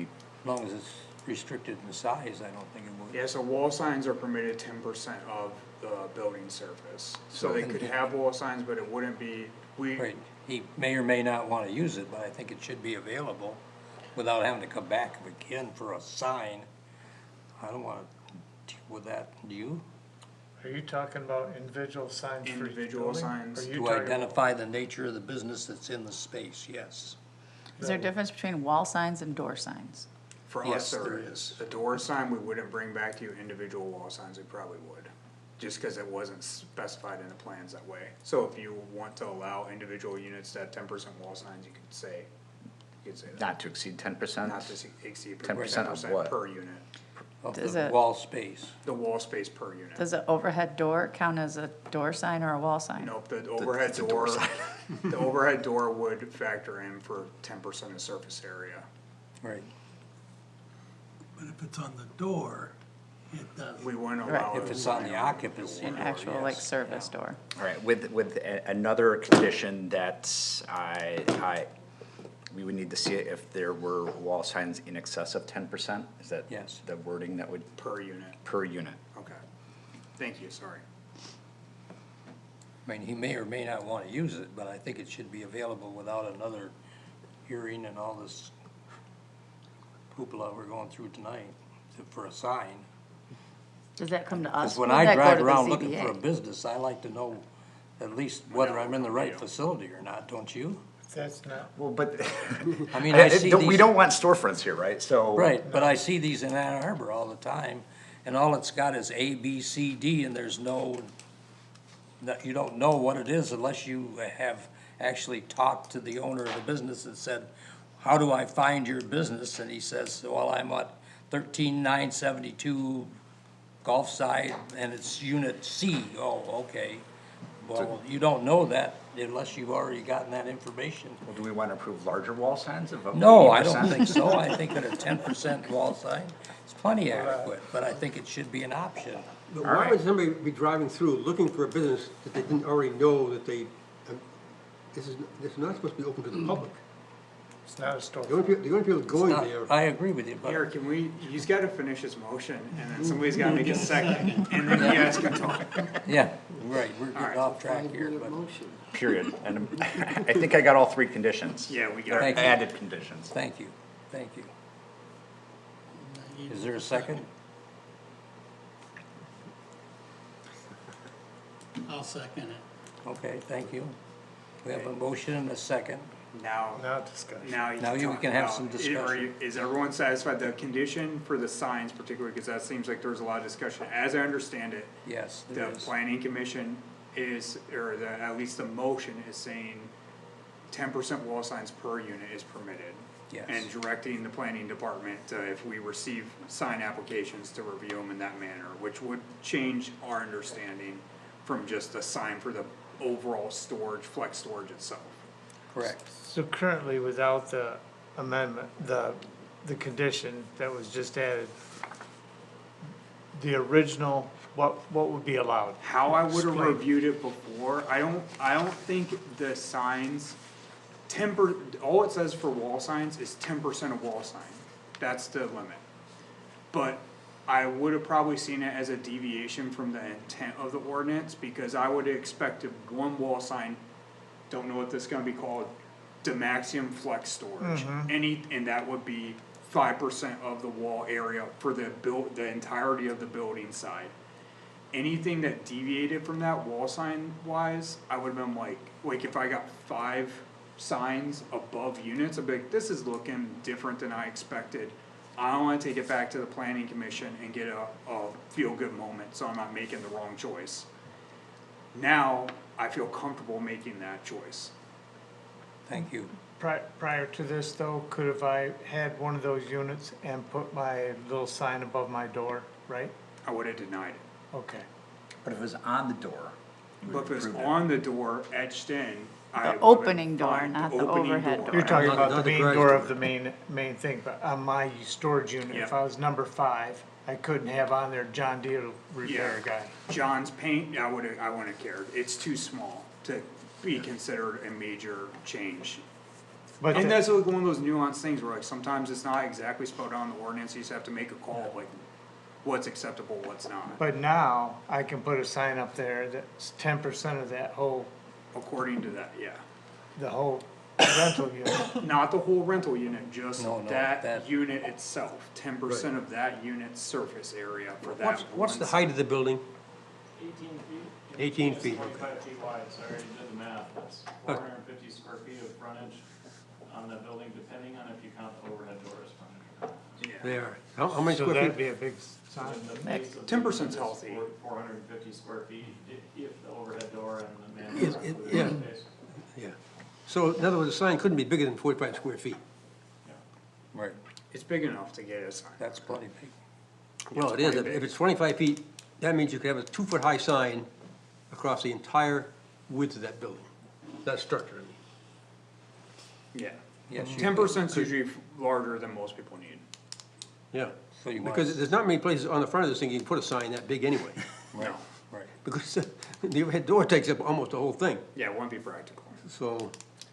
Do any of these front, face the road?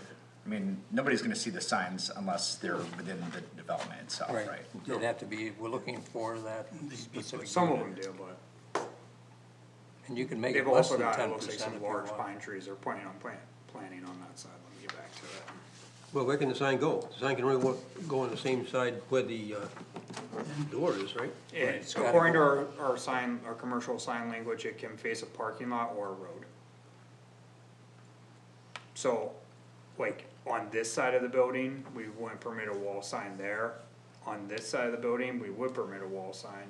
On this side of the building, we would, this side we would, this side we would. This is technically facing parking, so, but like, not here, not here, not here. So one of the not here, internal not units here. on this thing could put a sign on the end of this building?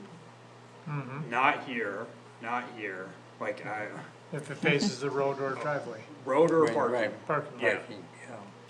Will you guys have this fleshed out a little more when it comes to the Board of Trustees in terms of signs, in case these questions come up again? Like maybe an elevation showing what you have in mind, or some samples of how Joe's Paint Company might be able to label their unit? Absolutely, I think we actually spelled it out in the lease agreement, but the signs that we had, it's been a while since we did that, so I'm a little fuzzy on it, but we didn't anticipate any signage. We want the signage to be uniform across the development, so we wouldn't want random signs on random sides of the building. And each unit, like if you kind of look at the front elevation where that rectangle is above the door, in our mind, that's like a 10 or 18 square foot little sign that is just identifying kind of Plenty adequate. what the chair was referencing, is just you're there and you can see that this is this person's unit, whether it's a personal thing or a Yep. business thing. And I think we could clean that up, and when we come before the board, answer that really concisely. Yeah, I don't think you got space to use 10% of the wall space. No, you don't. Now, these access doors are gonna be solid doors, right? Not gonna be glass in them, or? They're gonna be glass. They are gonna be glass? The roll-up doors? No, no, no. No, the act, The main. man door. Personnel door, yes, yeah.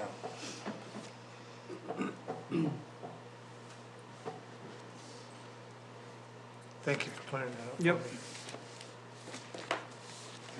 So does everybody understand the motion and the conditions? Are you ready to Can we vote? put a, if we're gonna have these signs, Miles, Yeah. can we put a condition for these signs that they have to go on the face of the unit, not the end unit, not the back of the unit? Of course. Yeah, Face of the sure. unit. Yeah. Let's do that.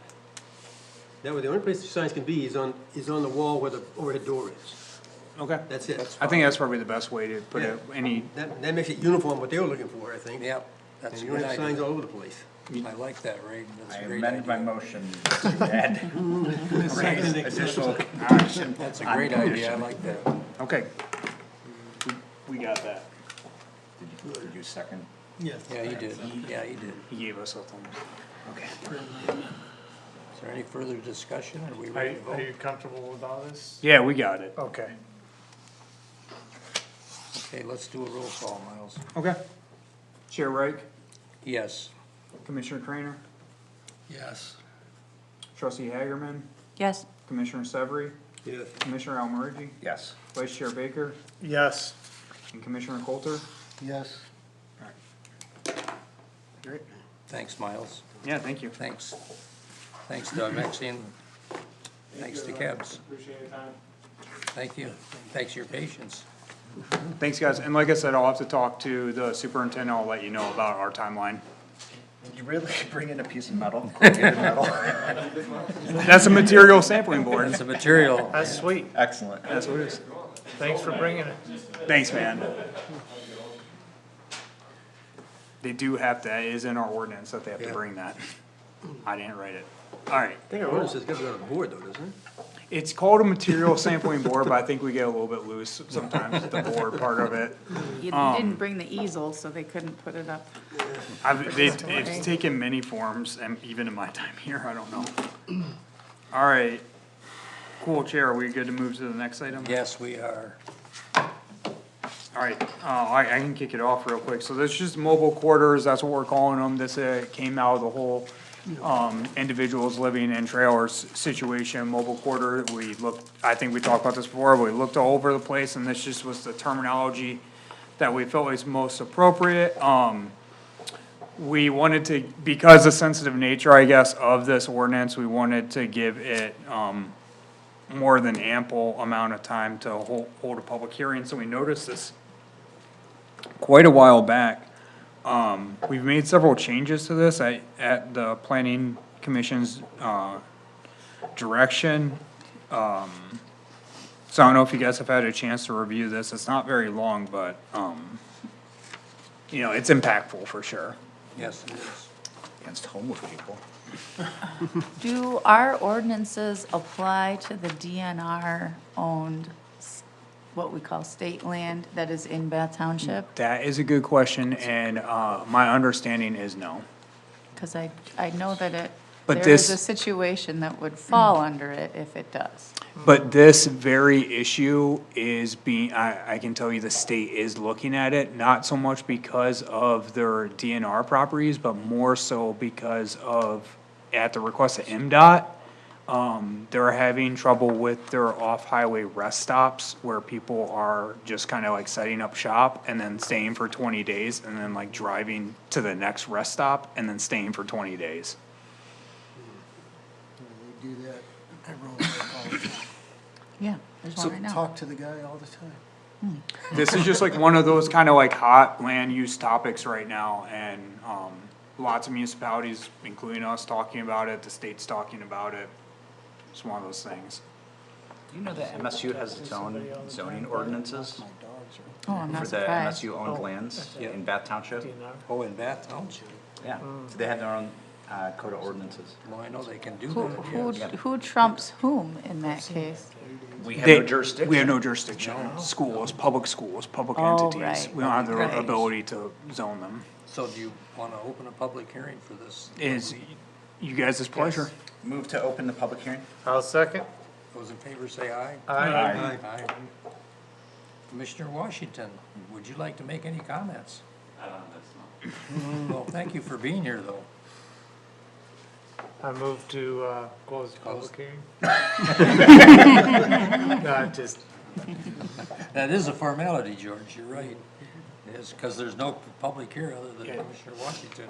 No, correct. Do we have a second? You need a second. Is there a Second. thank you, Okay, the Jason. meeting's closed then.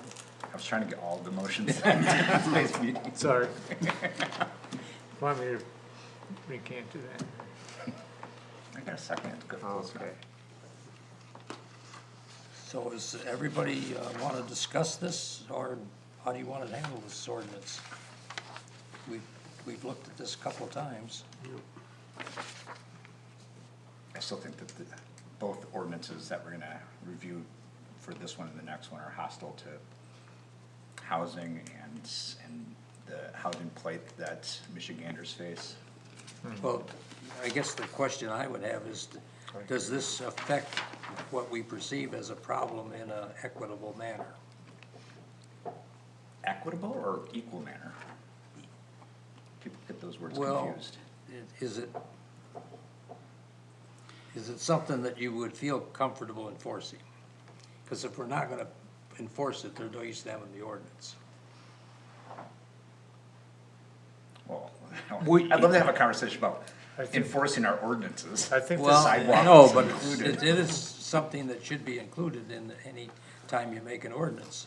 You're just making an ordinance for making an ordinance, or are you making an ordinance to actually address an issue? Can I say two things real quick? One, it's correct to point out that both of our ordinances tonight, deal with kind of, I would say, dwelling as a Yep. land use category.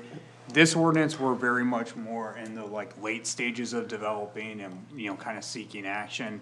The next ordinance is like, we're very early in our next ordinance, and by no means, we wanted to get some initial feedback.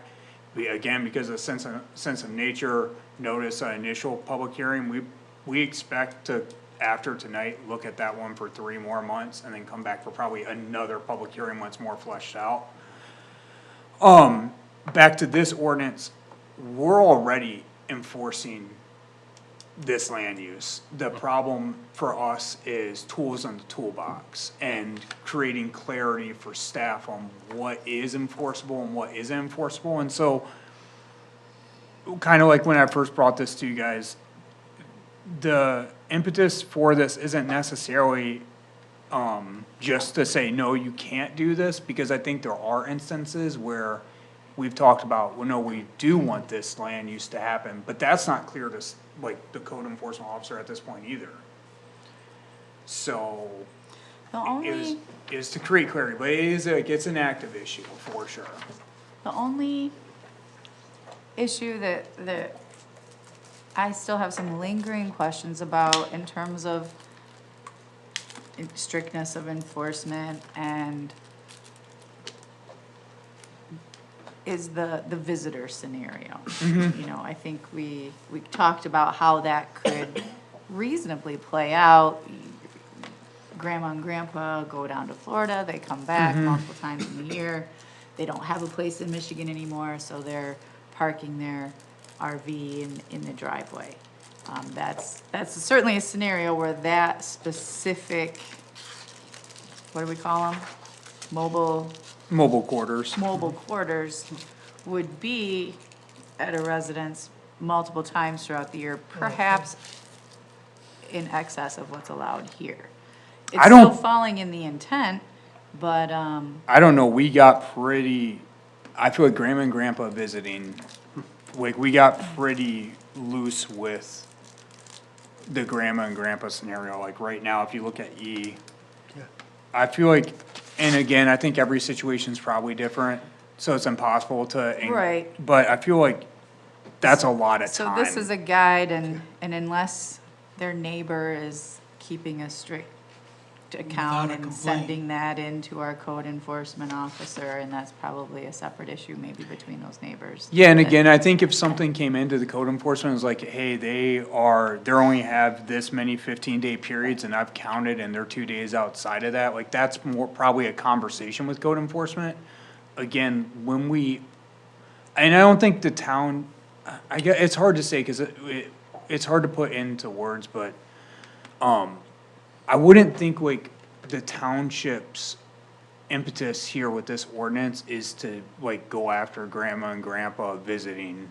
I think that the impetus and the clarity we want is largely, grandma and grandma visiting and kind of that language that we've spelled out through this process is kind of a byproduct of what the main goal was, which the main goal is clarity about people living on a property that already has a house and a trailer all year. Right, And right. it was- It's kind of walking that fine line between what we really consider an acceptable use and an unacceptable use. Yeah, and it seems like when we talk about it, based upon like the words on this paper here, I think it feels like a fine line, but my experience in reality is the line actually isn't that fine. Like, it's very, like, no, this person's living here. And like, these people are very clearly visiting. Like, the line's not that fine. And these are not, I mean, these ordinances are not written in stone. They're not. They're not written in And stone. if we felt that after a year or two, If this you felt wasn't after really one meeting the inf- needs, we can adjust it. Yeah, right, if you amend felt it. like after one enforcement case, like we've abridged of too far has occurred, we immediately could. That's really the main thing is like, and again, I kinda already stated it once tonight, but it's like, it goes back to the fundamental like basics of zoning, like what is zoning, why do communities opt in to be a zoned community? Cause you definitely don't have to, Houston, Texas doesn't have zoning, so, like, you don't have to have it. But if you opt into zoning, typically the reason is because you want separations of land use. And when somebody buys a single-family home, and they've got single-family homes near them, are they expecting their neighbor to move into a trailer year-round next to them? No. I'll just add, part of the intent of having a citizen commission, citizen is to, have balance between the educated land use, zoning perspective as well as the Absolutely. human perspective of, Absolutely. We're going to put our neighbors, families and friends out in the streets. I mean, obviously, I'm being, sort of extreme here. And so, I mean, I don't have any issues with this, but I do think, I personally would love to have, at least an acknowledgement that's, this will negatively harm people who are housing insecure. And do we have resources available, to support them when we go live with this? And we've talked that. Yeah, we kinda talked about this last time, I was like, well, like, my thing, and you're right, like, I very much am like that person that went to school for a long time to try to figure out like how this all works in the world. And absolutely, like, you guys at the end of the day collectively get to decide and direct us what to do. And I absolutely acknowledge the sensitive nature of what we're talking about tonight, and if it hasn't been said, like, yeah, like, the people's, I don't think a vast amount of people's lives are gonna be affected, but there will definitely be individuals that will be affected by this. It's gonna be a tool in our toolbox for enforcement, but I've also tried to caveat, like, that neighbor that wasn't expecting the trailer to be lived in year round, like, that neighbor doesn't get talked about a lot, but like, they're also being affected because they bought a house for $200,000 to $400,000 these days. They're probably all in on it, right? Like, this is and if their Not land. all of us live in golf courses, dude. No, I know, but like, okay, like, let's just say, again, if you buy a house and that house is $300,000 and you and your spouse work full-time jobs, a significant amount of your monthly income is going towards that house. And if that house is devalued by even $15,000, that's the date of sale of that house, like, you're impacted. Here, you might not be impacted in the same way of like that person was living in a trailer and now they've got to figure out a living situation, but like, this is probably the largest, for most people, their house or living situation is the largest financial investment they have on their balance sheet. And if that financial investment is being degraded, and then again, this goes back to why land use policy exists. If that financial investment is being impacted in a negative way, you're hurting people. Well, 10 years ago, I engaged with the planning commission because a mine was formed across the street from me. So even though my house was $104,000 at the time, I was still impacted. And so What was formed across the street? a non-conforming gravel pit. Yeah, that should, yeah, if it was And I'm non-conforming. I'm pointing out, I understand the principle. You don't have to have a $300,000 house. Yeah. No, and that's what I'm saying, like, that is wrong. Like, I'm not the one in this I'm very much the one in this municipality being like, if somebody is doing something wrong in the guise of land use, like, that should be heavily enforced on that offender. Yeah. And also, I just reinforce that, we live in a community and communities provide resources. And so we provide resources for our seniors in terms of senior center with meal service. I don't know what we do as a community for housing insecure.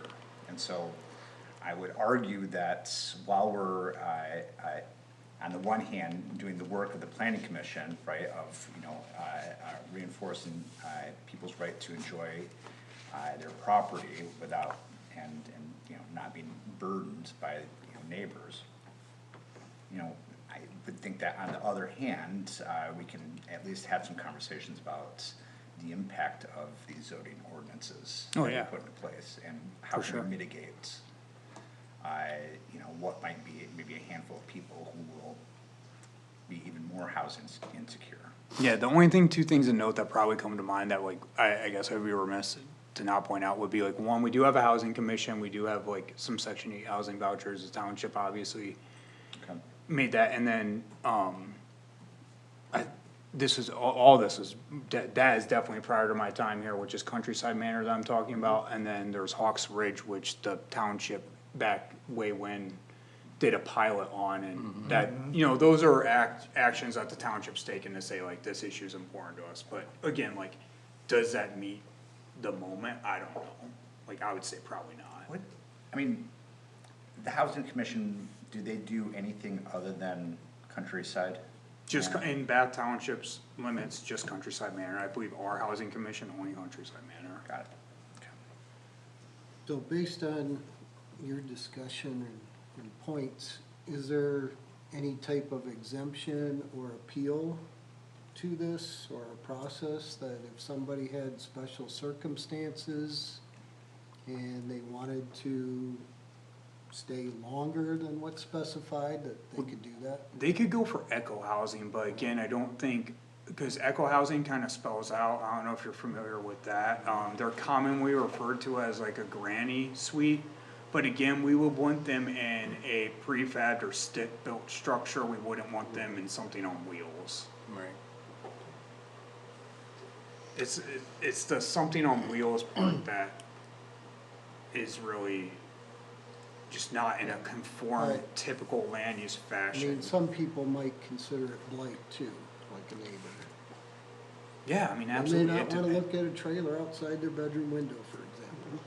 Now, you can still just park your mobile, Yeah. Quarters. whatever, Sure. quarters vacantly, it can be parked there, Yeah, so are you Yeah. living in it, yeah. yeah.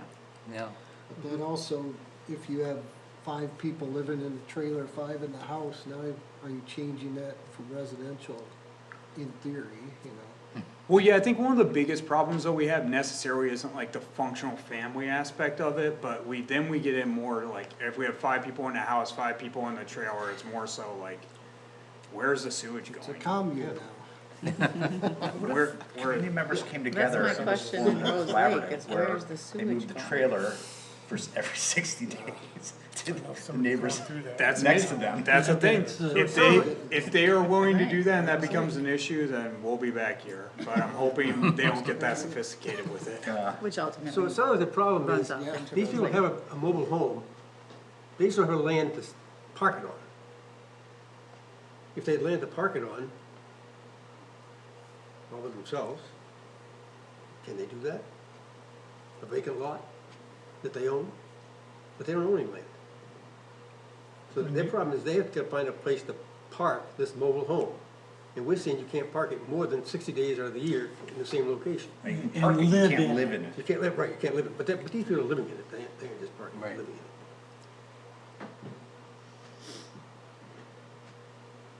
So maybe we need to, we've got a lot of those people, we just need to designate a township property someplace that we can zone for mobile home parking. And they're gonna take they're gonna take their mobile home to the, Dutch Hills or Yeah, Oak across the Island. to the sewage pump to pump it out once a They week or have, whatever. that's, Yeah, I mean, so those things do exist. That's the problem. Those things do, an RV park is an approved land use that could be established in the township, but the thing is, like, sometimes I take the back roads way while I'm going home to my hometown, and, I think I get off at like Perry, and then I take this very scenic road, and I pass one of those on my way home, I don't know what municipality, but there's hundreds of these RVs parked. They have an electrical hookup, and they also have a spot where their septic can drain, and, but it's all done in a licensed way, I guess the problem here is like, this is being done in an unlicensed, unconforming way, and we just want tools in the toolbox to say like, hey, you're doing this thing, it's very clearly stated, and we wanna create like, in the defense of the people doing this land use, most people just wanna see it in black and white in the ordinance, this, right now, if this just gets left off the table and we don't move forward with this, we're still enforcing on these people, we just are enforcing on looser grounds. Yeah. So Would we next- notice this? How does that happen other than in the newspaper? Does it go on our Facebook page, the notices? No, but that could be something where like if this is of sensitive nature, it's something we could put out there. Like if that'd be a good conversation probably to have at the board level. Of like, how are we gonna communicate this? What's the communication strategy? Well, I was thinking like the noticing that this is going to be happening at the board level. Like if we're talking about it at the board of trustees, but the public Oh. isn't aware to come and make their comment, then we wouldn't hear their comments. That'd be Yeah, up if to- you think that one is something to get posted, that'd be- I would say that'd be fine. I can already hear Taylor freaking out because the comments are gonna be insane. I mean, I don't wanna open a can of worms, but at the same time, it's a a public thing, it's conversation. happened, and I Yeah. feel Yeah. that the public has the right to weigh in. Yeah, they would probably post it and just turn comments off. And then, Right, and because then- but we, it's not to say we don't want the conversation, we just want it like at the We meeting. want it at Like, the meeting. That's kind of the problem with. As a trustee, I'm not gonna probably read those comments. Well, that's and always take a those problem into with my- government, like because sometimes on the Facebook page, I will say, obviously, like, I'm on it, I work here, I live in the community. There's some good stuff on there that I'm like, I wish this was said at a board meeting.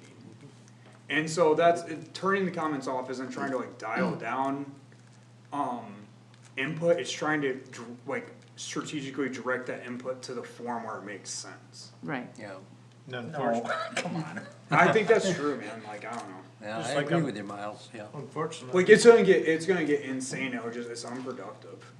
I will agree with you there, but, Yeah. you know, one person's definition of productivity may not align to another person's. Well, I think if the community comes down and is like, no, don't do this, they need to say that in the formal setting, because then we might actually not do it. We just closed the public hearing. So it's time for a motion or move on? Yes. Move to approve the, whatever, what is this thing? We're calling it the mobile quarters The mobile ordinance. quarters, ordinance, as presented. Support? Okay, there's a motion and support, and we've already had plenty of discussion. So I think, is everybody comfortable voting? Yeah. All right, well, Miles, we need a roll call. Okay. Let's kind of go to the board. Chair Wright, Yes, Commissioner Creener, Yes, Trustee Hagerman, Yes? Commissioner Severie, Yes, Commissioner Almaridge, Yes. Vice Chair Baker, Yes, Commissioner Coulter. Yes, Alright, All right, thank you. I think once this thing, I don't know, if it gets approved by the board, then we'll find out how big a problem really is this. yeah, then to Trustee Hagerman's point, if it's, Yeah. doesn't work out, and I would say even after it gets approved, like, on the enforcement side, I mean, we're looking at months before formal enforcement happens to anybody, if there is even an active complaint at this point. who's gonna do the enforcement? Our current enforcement officer is Roger Douglas. Or Dunham. Dunham, I don't know why I said Douglas, because of Kevin Douglas, sorry. Now I'm gonna be in trouble with him in April later. All right, let's move on to the rental ordinance report. Okay, as previously stated, and my mouse is not working and possibly dead. This is very early on, so Yes, just it is. kinda give us, I guess, some grace, if you would. We got highlighted notes in here, we got a lot going on, Ally's gonna break it down, she's done a lot of the heavy lifting, but just know, we're fully aware we're months from bringing kind of a finished product back to you guys, we just wanted to get your initial thoughts. Ally, you wanna, if it's cool with you, Chair, you care if I kick it over to Ally to give you No, no, guys just that's a breakdown of what's going on here? That's fine, excellent. Awesome. So, you'll see like a lot of the strike through, you can honestly just like pass by that. That's a lot of the current, like, is it on? You're good. Like the rental recommendations or our rental ordinance as it sits right now, which isn't really enforceable. So by doing this ordinance, we're kind of replacing all of that and creating a mechanism that we can actually enforce upon. We thought instead of going like line by line, and like, we were just like, let's just delete and replace. Makes sense. Yeah, so we fleshed out the purpose, which we've obviously talked about at length here. And then just a few definitions for some of the terms that we go through later in the ordinance. Obviously, all of this is up for debate, how we want to define everything. As well as the applicability. We've also talked a lot about that here. But what we went with was the larger, we went with like everybody that has a rental property is getting enforced upon, obviously. So just the applicability section, we kind of went through like what happens when you transfer ownership of the property. What happens when it's somebody's primary residence and you're just renting out a room. What happens when it's just a family member that's staying with you. Just like various different exemptions that we could foresee coming to us and people having a problem with this. The registration details we left blank at this point. We don't really know how the policy is gonna work out until we actually have an ordinance that's ready to be enforced. And then the inspections, we wanted to get a lot of feedback from both you guys and the public that's not here. But about what inspection of this would actually kind of look like. Cause obviously we're not like digging under the floorboards and being like, oh, the joists are like too long or whatever. So we kind of wanted to see what you guys thought about some of that stuff. And then as well as just like the general applicability and like how this is gonna go about enforcement practices when somebody doesn't apply for a license or when somebody's inspection like falls through, like what do we want the timelines on that kind of stuff to be. So we fleshed out what we had thought based on other ordinances so far, but obviously like Miles said, this is very preliminary. Yeah, So. I think just last caveat here, with the rental standards, this will be the section where we would detail like, details like floor joists and, building structure, is the building structurally sound? We'll probably, to help us build out some of that language, we'll probably work with two entities, one being our head building inspector here. In conversations with Karen, we are trying to walk a little bit of a fine line on that point. It's not our intent to come in and like do a deep dive into these structures, you know, the structural soundness. The stuff that the inspector would presumably be looking for would be like obvious things we've talked about here, so we're gonna try to figure out how to strike that language. But we'll work with the head building inspector, see what he thinks, and we'll probably also reach out to the Mid-Michigan Health Department and work with the people who do their inspections to see what they look for, and then try to dial it back to like, what are the high level takeaways we should be looking for? We're not, again, trying to get too crazy with it. Who does East Lansing's rental inspections? Do they have a staff member? They have do. a whole department, essentially, it's like a housing department that does it for them. Yeah, Since we. we should likely- 100% meet with those people, if that's where you're Well, going. that or a contractor who does this on behalf of municipalities. Mm-hmm. Because they probably have a form that's, you know, standardized form, and we should Yeah. just model to, That's great input. I mean, that's great, yeah. We should reach out to those people and figure out like in reality, how does this work, and then shape our ordinance off of that. yeah.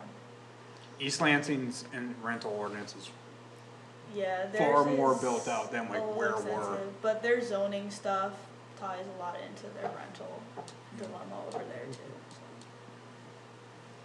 But their standards and stuff will all be same.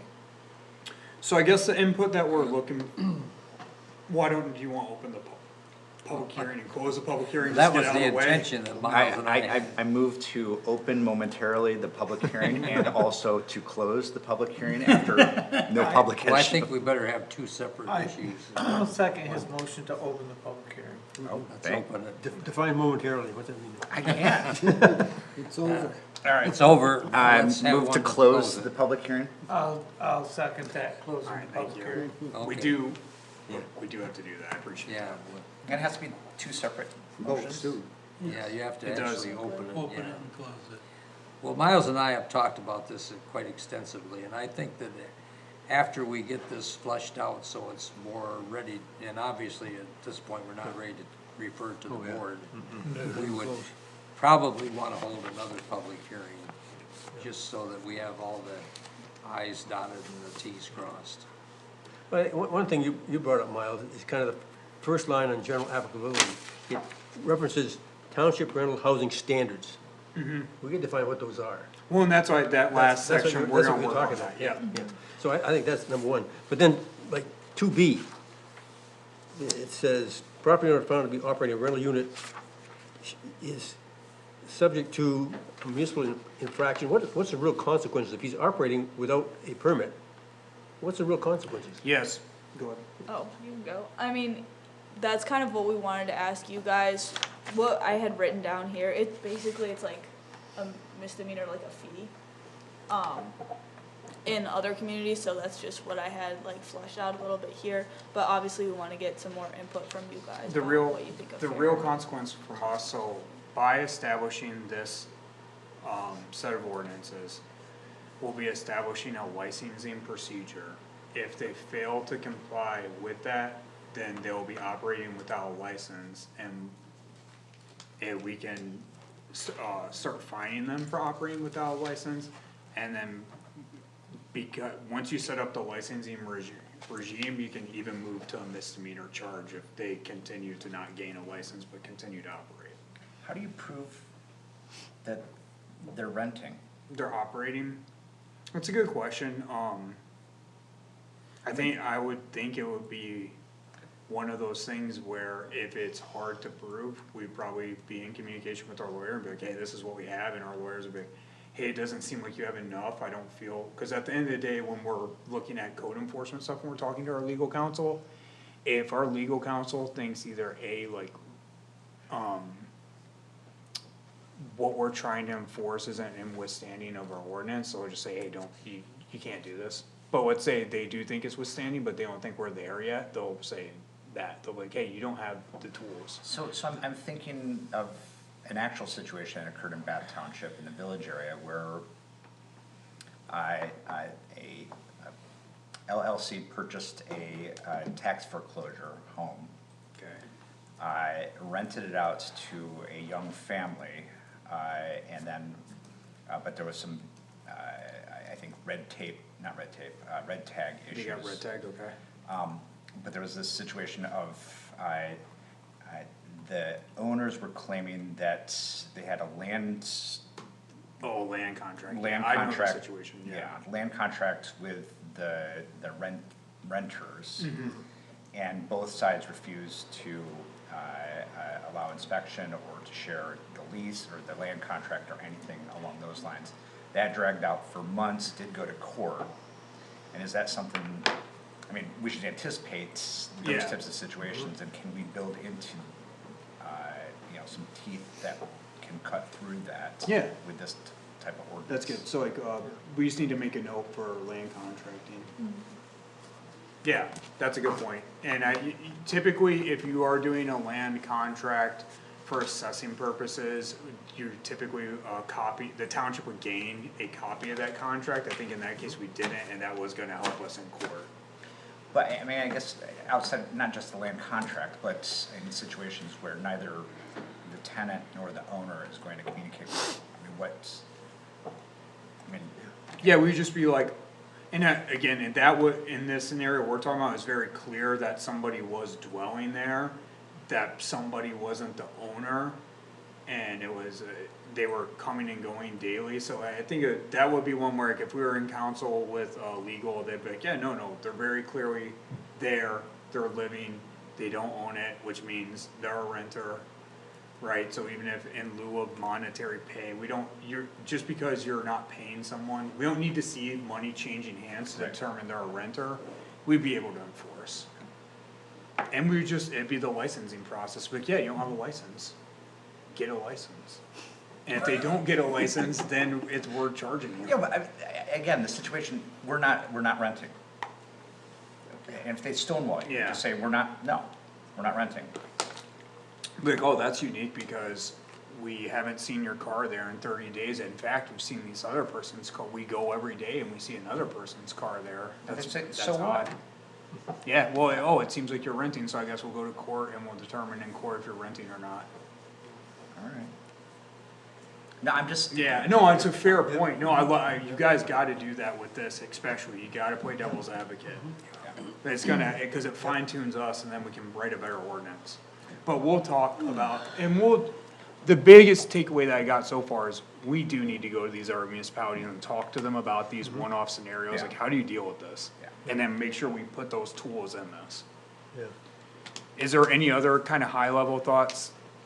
Just penalties, it says, how long does this take? It says, in addition, township may pursue enforcement through a municipal civil infraction or other remedies authorized by law. I mean, are we talking about 6 months, 6 years? How long does it take to actually bring one of these things, so that if somebody's renting, we know he's renting, but he doesn't have a license, doesn't have a permit, I don't think we determined that yet, but we do we'll have to put Like, timeframes. are we referring to like when they start renting, how long do they have before they need no, to I'm obtain? talking about we've issued a after penalty. we've identified a violation, they don't have a permit.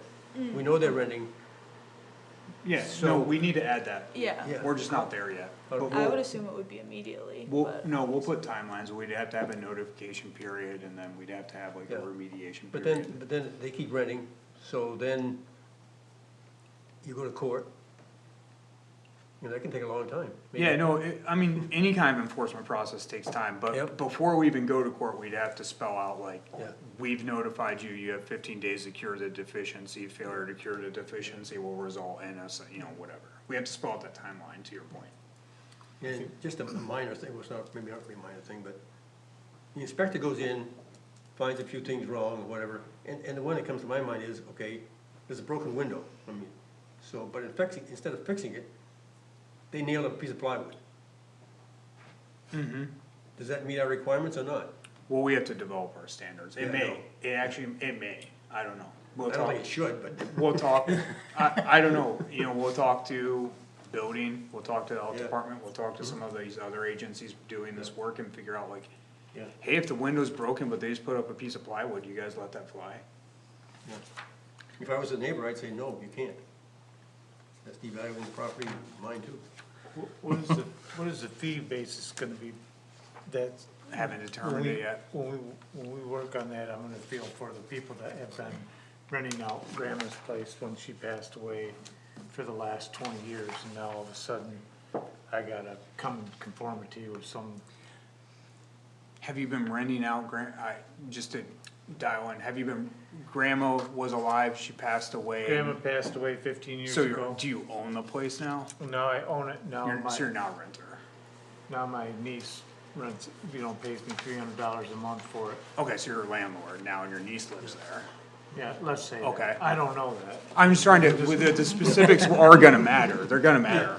Yes, so let's say, So your niece, let's say you rent it from me. Okay. My grandma's place, so I'm a renter, right? well, I'm renting it from you, you're my Yes. landlord, Yes, okay? now The now all of renter a and sudden, I've landlord. gotta come in conformity with whatever. Yeah, you have to standards. gain a license, yeah, no, like, it's gonna cost you money. Yeah, that's, And the choice It's that gonna be a the, problem for me.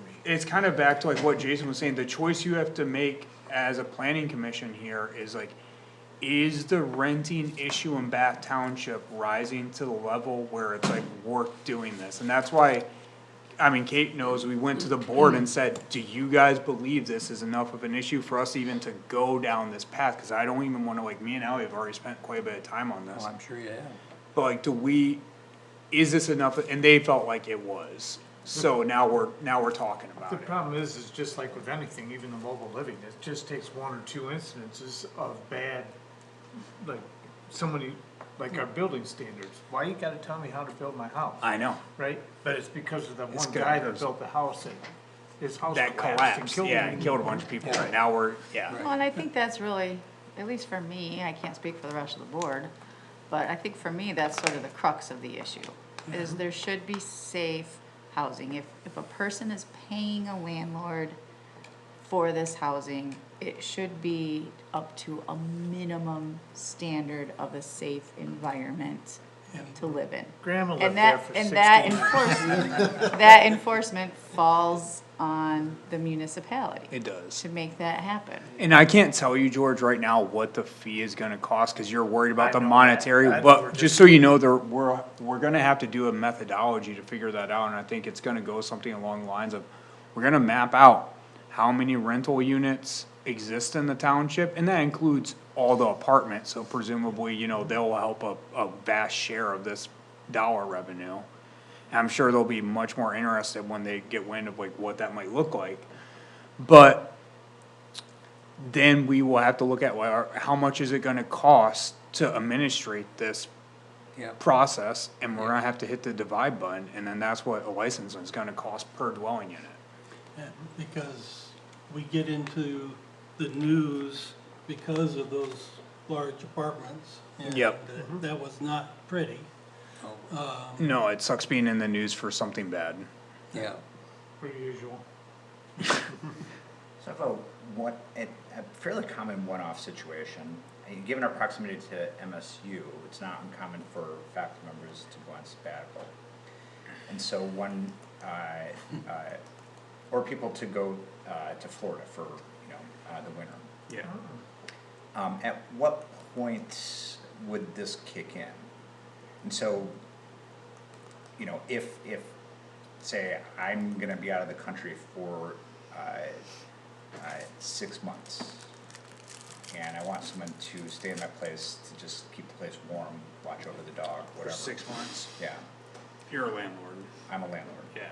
If like, so I know on Slate Road, when me and my wife were doing some work on our house, we got an Airbnb that's a single family home on Slate Road of all places. So the lady that was running the Airbnb, she's a snowbird, so she goes to Florida in the winter, and that's when we Airbnb'd. So like, she would not fall in this ordinance, cause 30 days or less, short-term rental, not this ordinance. 31 days or more, renter. So I think, I have a Per little year? bit of an issue of that. Sorry to interrupt. Per Go year. ahead. Per year? 30 days? Yeah, just calendar days in general, I don't even know if it's per year. So it's consecutive days? The 31, I'm talking about, 30 and 31. Yeah, it can, like they're staying there more than 31 31 days. days. Okay, Yeah. Consecutively. okay. Yeah. So even though all my worldly possessions are still in there, and I have every intention on coming back, and I may or may not be charging, Yeah, we don't put, money doesn't factor into the renter-landlord relationship. now I feel that there's a little bit of a unnecessary burden in that situation. I agree.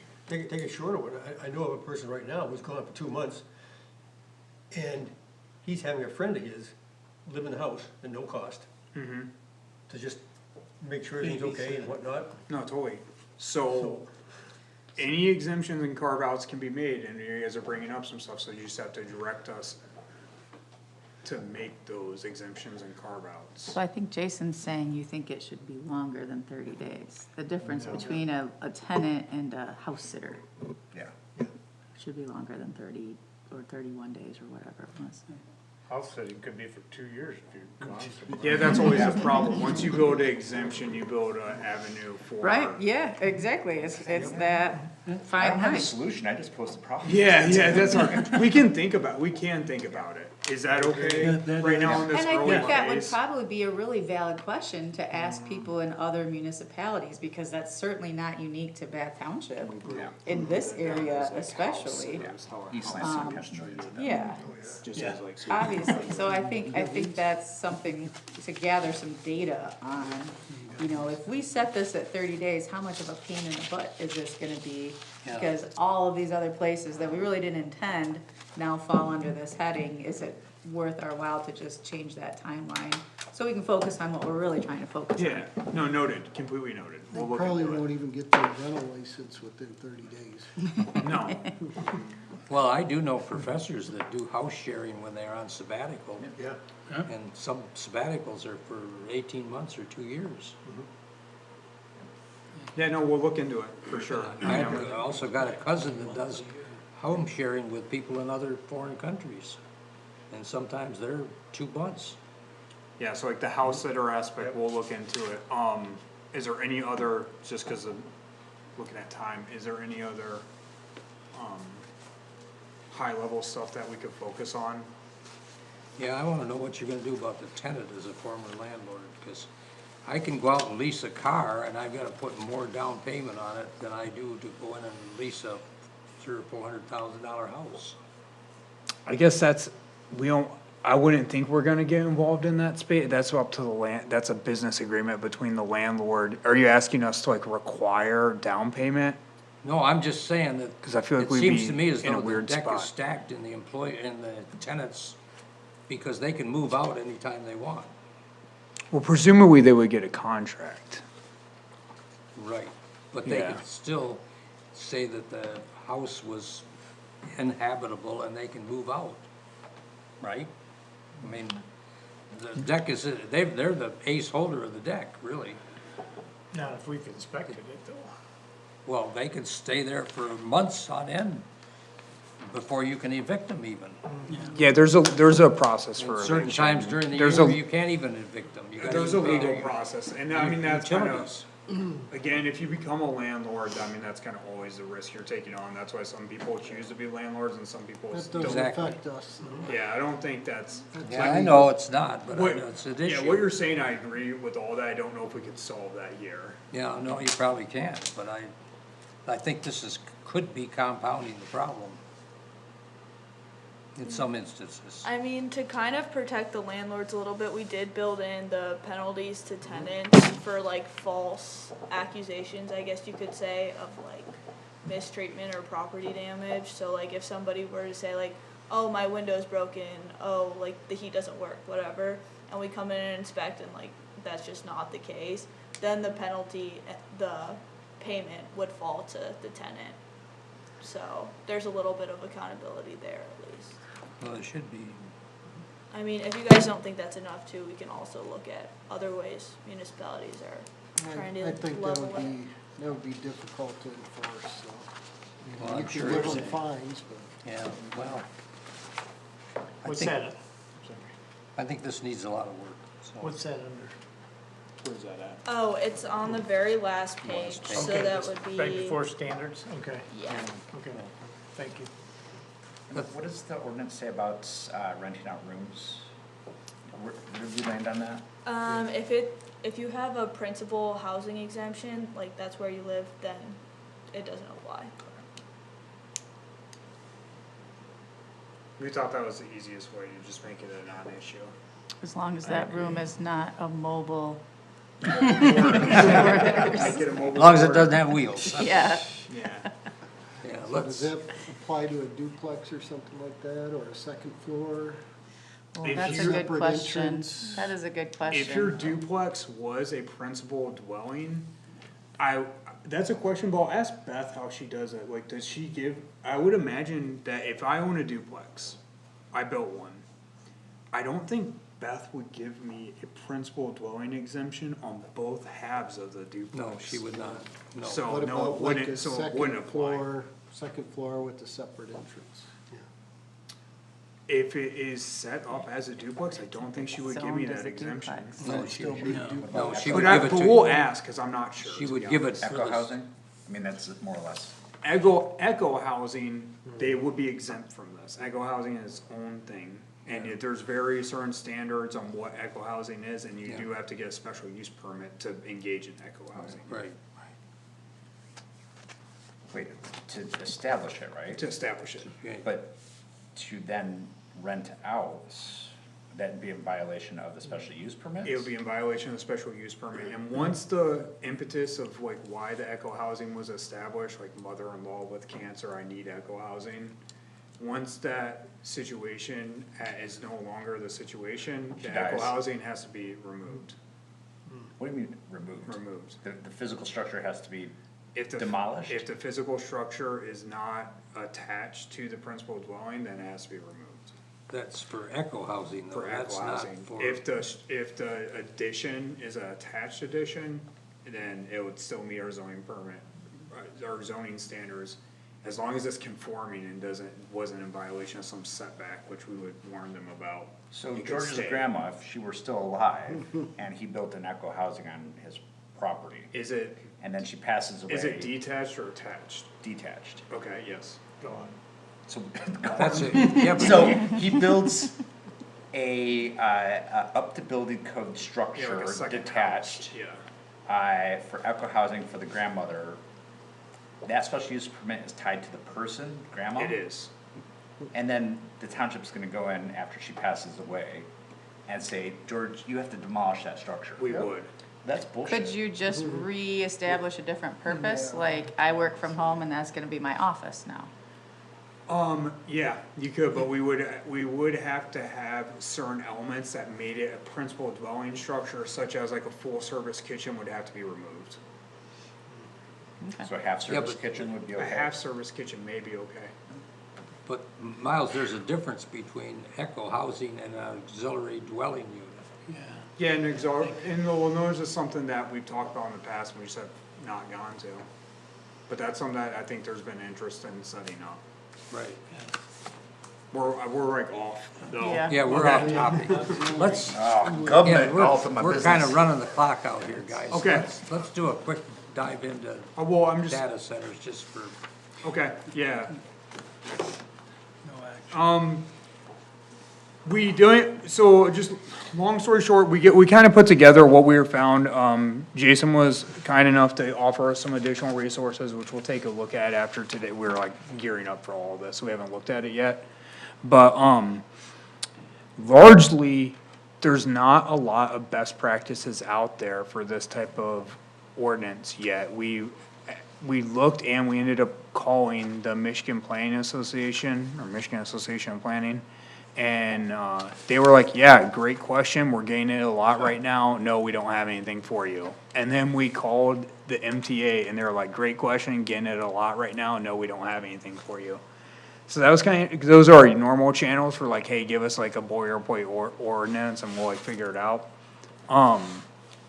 So that was our experience. There's a lot of communities looking at this stuff right now, and we kinda detailed some of the ones we were looking at here. If you know of any others, let us know. But then I guess at a high level, we wanted to know, we think this would probably be a combination of zoning and regulatory standards we'd have to put together. We wanted to get some initial input on what, there's a lot out there. What are you guys looking for? What are our concerns?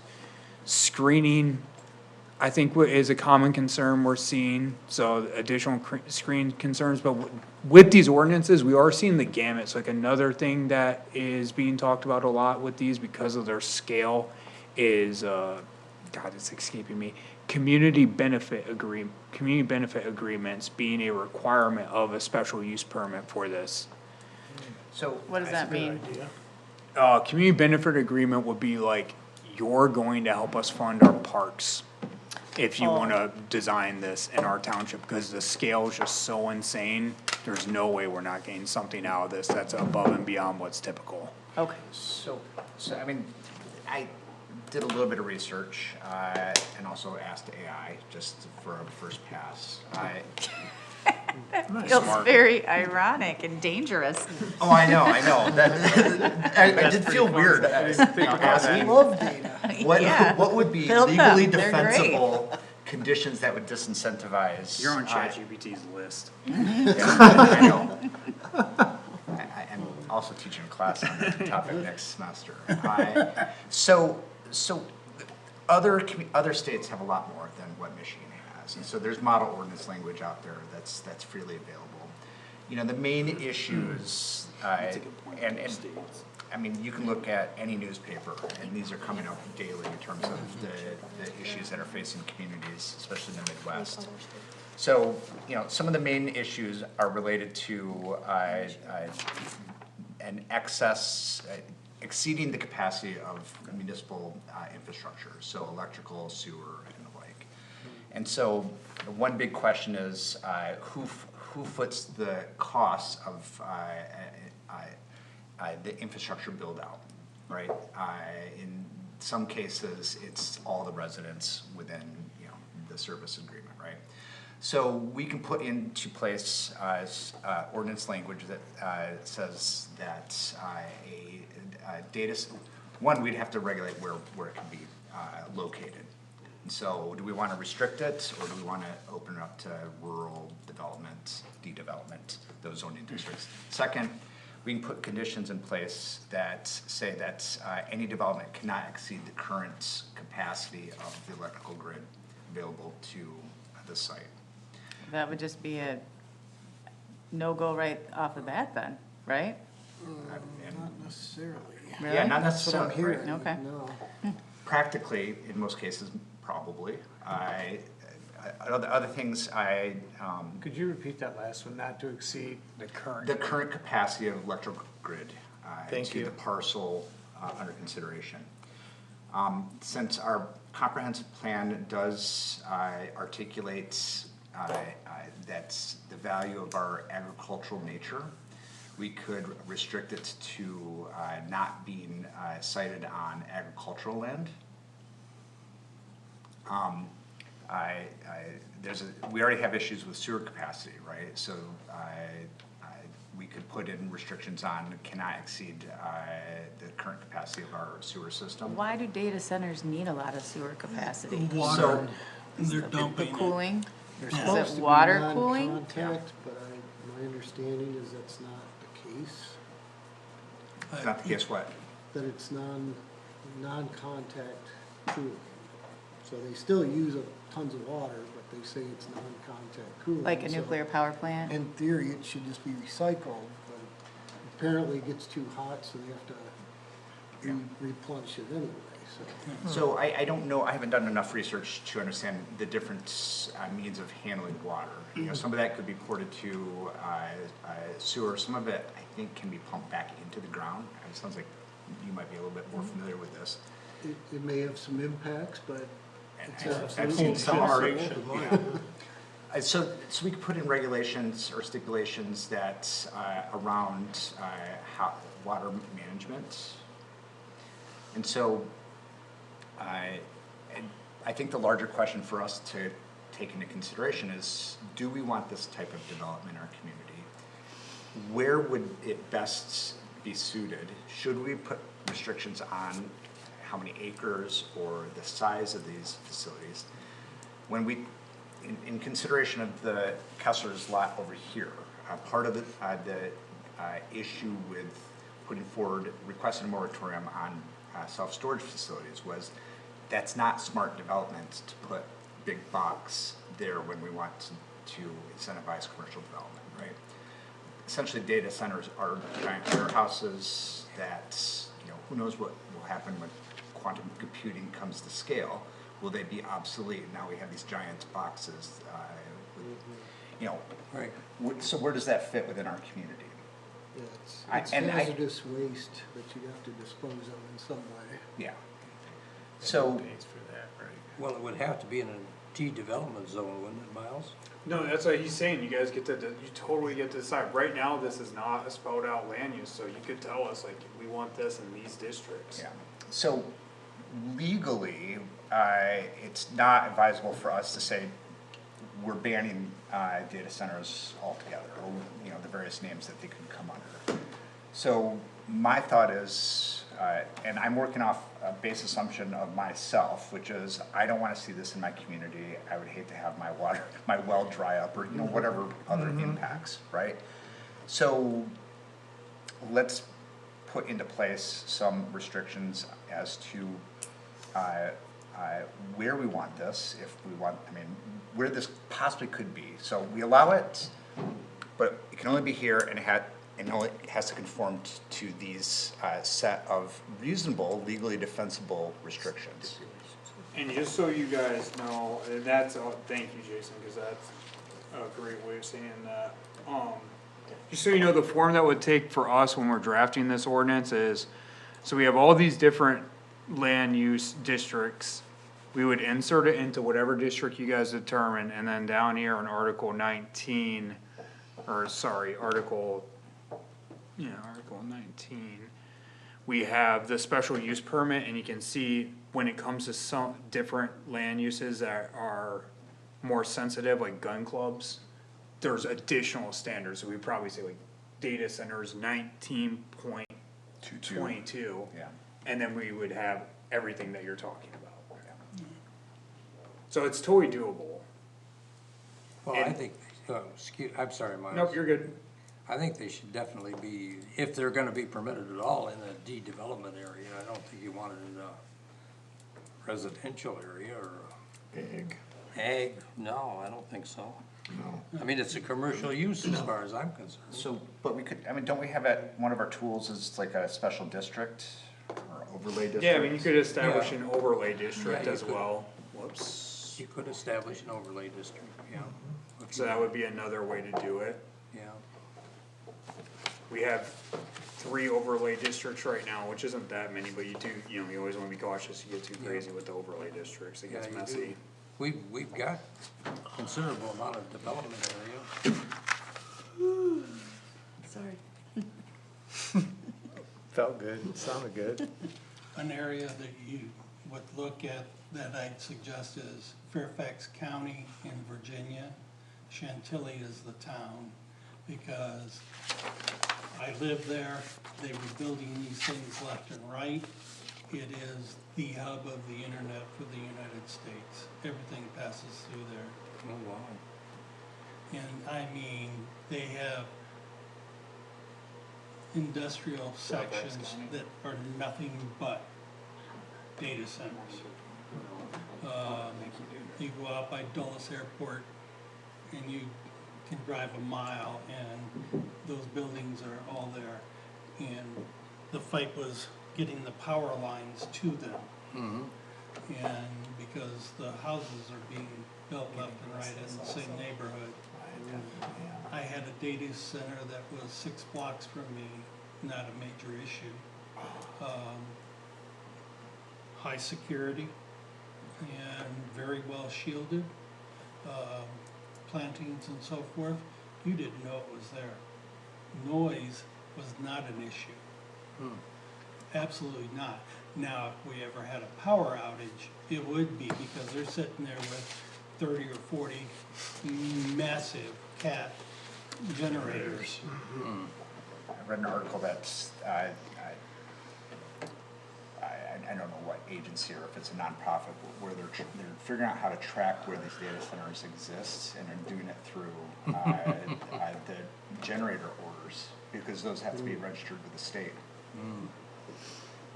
But again, that neighborhood, it was just amazing how fast these things kept popping up. And again, our county supervisor just said, for every one of these, we we don't raise taxes, for another year. And we were generating so much income off of the taxes.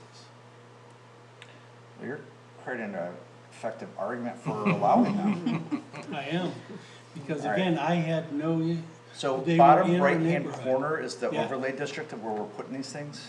that blue stuff up there. Yeah. That'd be a great place to put it. Except I don't All right, think you well, got I a lot of think- utilities. You gotta I get the think that- utilities there. Mitigating the externalities and putting that in some kind of like 19.22, I Yeah. think is smart, and, I mean, I get that. In terms of where they're located, I think we should all think about this before we're not gonna get to that decision tonight. No, no. not So- sure not. If you have any thoughts though, on feedback on that question for us, I'm not asking for it tonight, but it'd be good at some point to reach out and like let us know what you think. I mean, I'll just put a line in the sand. I think development district that does not include what's the downtown developments. Yeah, I mean, it doesn't anyways as HDD. What's that? So D-development's the light blue. Yeah, but I believe portions of that development are within the DDA district. Because the DDA district does go along Webster to the highway. Yeah. So I would say that's excluded from, Oh, okay. and then I would say it would be acceptable in rural as long as it is not displacing prime agricultural land, however we define that. Okay. I mean, that's input. No, it's input, I mean, but input's good, cause it Yeah. gives us direction. Any other like high level input? Well, somebody mentioned, you know, at some point, these things may become obsolete or whatever. What do we do with the structure that's left? And Well, we, somebody, Well- how much can we bond for it? If they build a thing that's gonna cost Bond it. Two- Yeah, bond Bond it. it. $2 billion to build it, what's it gonna take to tear it down? You gotta bond for it, it's gonna be some crazy high number, but that's something that we'll look at and do research on. That's That's what how we- communities are mitigating that, they're Yeah. doing $50 million bonds for removal. How do you enforce it though? We'll have to gain the bond and keep it with the, you know, Well, instead of it having a security Keep it on bond, file. it could require a cash bond. I again, mean, we require bonds for cell towers, we require Yeah. bonds for windmills, for solar. and some of these places are putting up that money up front in cash, so. yeah, again, when you looked at it, the power lines that they were bringing in, I believe it was very clearly stated that that company was responsible for the development of that line in a separate contract, so it didn't come back on the rest of the community, Oh, on the ratepayers, on the ratepayers. that makes sense. I mean, I would still, I mean, I personally would argue that, I mean, unless there's, you can, you know, give me specifics on like the tax revenue gains from it. You know, bringing in high capacity power lines through our community to feed a data center isn't necessarily, you know, what we wanna see. We already have 10 million lines. Yeah. That was my question, were they required to be underground utilities? no, these were above, and again, that was the biggest fight Yeah, I can that see we that. had in Chantilly, was they're running them along the highways but then trying to get through the neighborhoods. They forced the one that was huge in our area to go underground. Oh, really? 'Cause They just couldn't get it onto the right of way. no, 'cause underground high voltage is really expensive. Yeah, but they So only had that's to do another it for, consideration for Oh, a us few to, hundred feet or, burial of to utilities. get if out, there's Oh. added- across the from- highway. oh, I see, okay. What was that, Jason? a requirement of burial of utilities. Well, have you noticed that some of the people are buying decommissioned power plants, nuclears, revamping them and bringing them online for their own private purposes to supply power to their data center? Yeah. I wonder how they're gonna handle fuel for because the uranium is controlled by Atomic Energy Commission. Well, I think we got some good initial direction from our side, which is all we're seeking at this point, so. Chair, I mean, I'm good if you're good. Good. Okay, you wanna give us a quick report, Miles? Yeah, I'll just quickly say a couple things. One, I don't know if you guys are aware or not, I can't remember if we said this at the last meeting, but, our intern Bobby has moved on to, Genoa, am I getting that right? Genoa Township, it's, by Brighton. So he is an yesterday was his first day, so we're very excited for him. Sad to see him go, it's always like kinda bittersweet with that. But yeah, so we'll probably be putting out a call for a new intern, hopefully over Christmas break when the students actually have time to look at their emails, so that kinda lined up nicely. Other than that, I think that's the main things going on. There's a lot of special projects in the works right now, Chandler Road, Webster Road lining, stuff like that. What's happening on Chandler Road? Chandler Road, we're still in the planning and design phase for the Chandler Road project, that's gonna take place in 2026. I thought Webster Road was pretty well wrapped up. It's done, the sewer is gonna be lined and 31 manhole covers are gonna be worked on. Yeah, But it shouldn't affect, they shouldn't have to make large saw cuts into the roads for any of that, that's why we're going with a lining fix. right. Are they anticipating closing Chandler all the way down for periods of time? Yeah, so now it's kind of, I think they talked about this at the board meeting, but now it's kind of this weird thing because the MDOT originally was like really pressuring us and the road commission to move quickly to get our project done in 26 because they wanted to do 127 in 2027.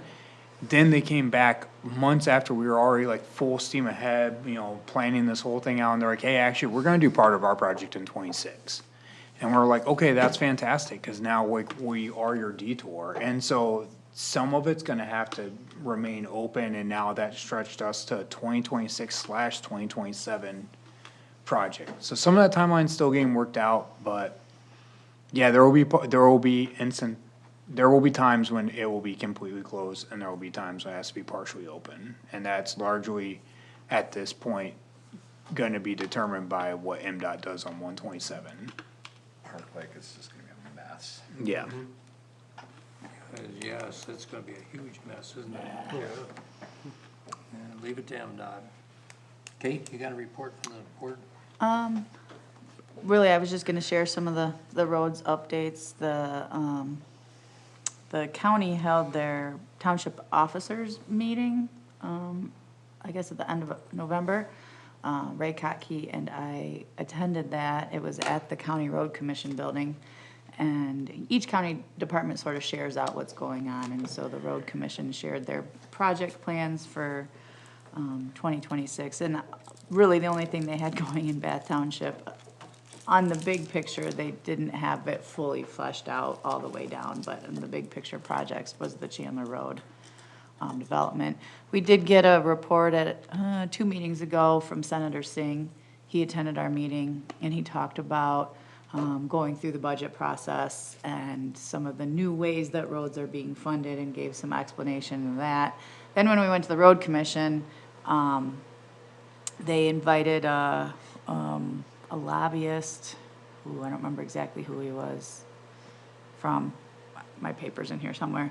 And he explained it in even more detail about I don't wanna call it a shell game, but it almost kind of feels like that, in terms of the reallocation and relabeling and renaming of funding that goes towards roads versus other things, and that marijuana tax is tied up in it.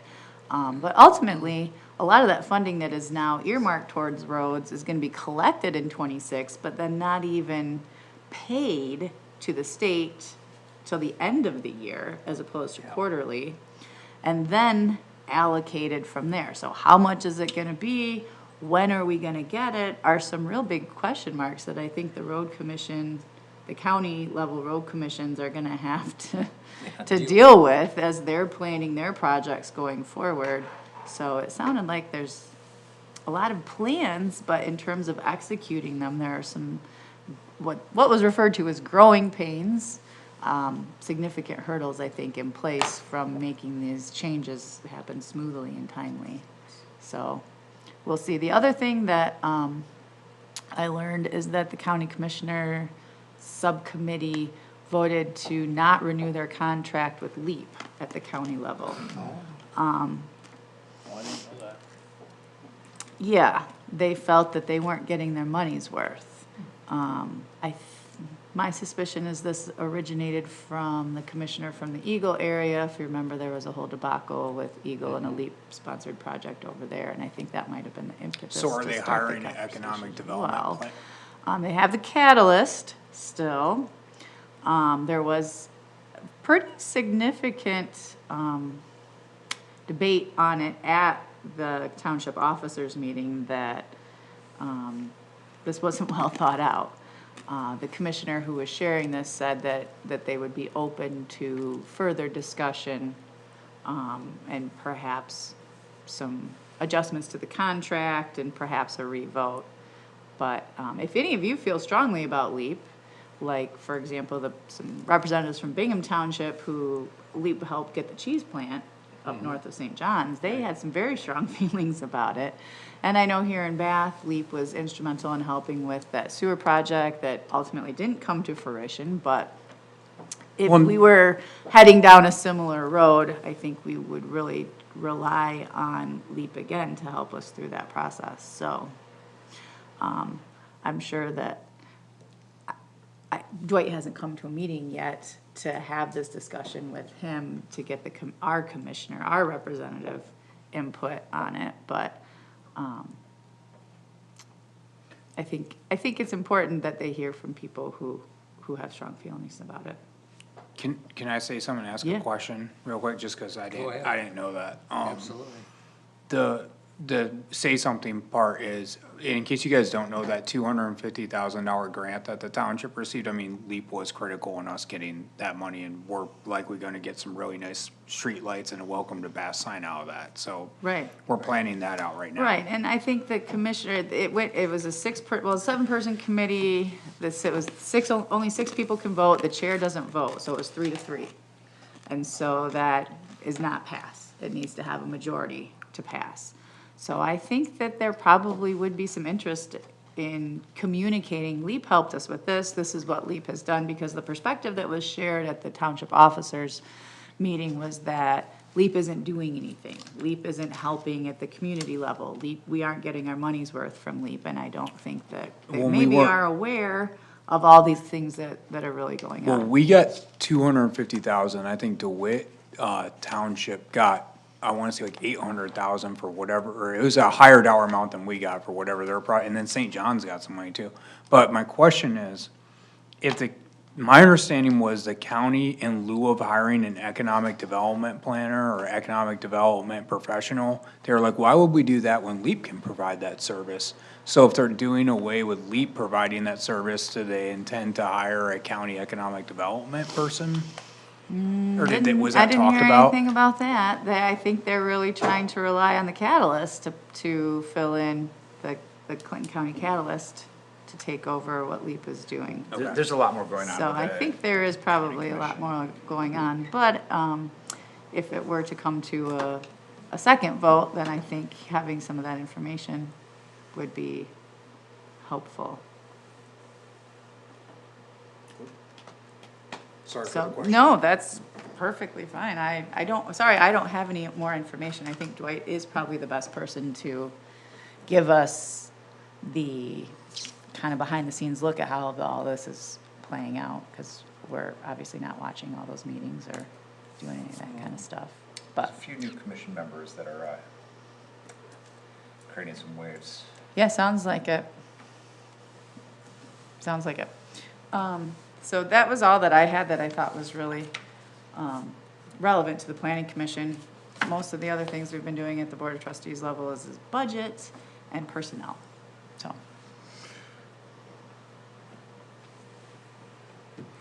Any commissioners got anything they'd like to talk about?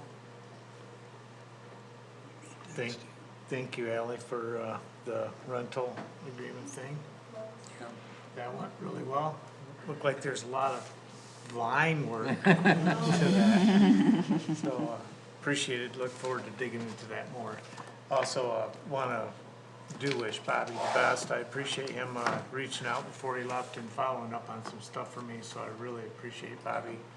And I wish him the best, and I appreciate, you, Miles, for, all the work you do behind the scenes for us. I greatly appreciate that.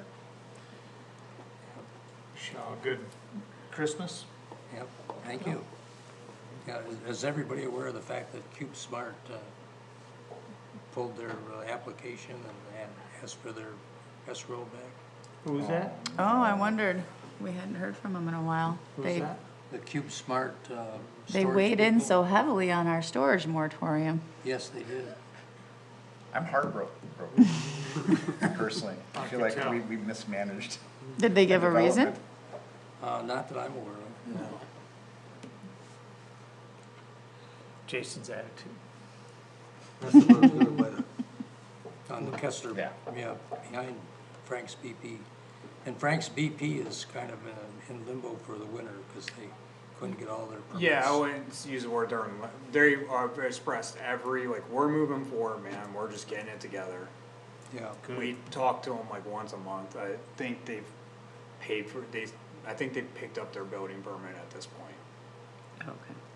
And they have signed a purchase agreement for Yeah, the they land. own the property. yeah, they Yeah, they own the have property. property, yeah. Makes a big difference. Tammy They're said just they taking want- forever, but it's a complicated land use, so it's not like unheard of for it to take a while. I bet it's gonna be one of those things like Taco Bell, where like we wait a year for construction to start, and then like the place is built in 30 days. Well, I think it's gonna take more than 30 days, but yeah, it's gonna be pretty quick, because gas stations can be put up fairly rapidly. They've got specific contractors that do the plumbing, and so they get it done in a matter of a few days. with that lighting ordinance, is there any way to correct lighting that has been in place for a long time that's way too bright?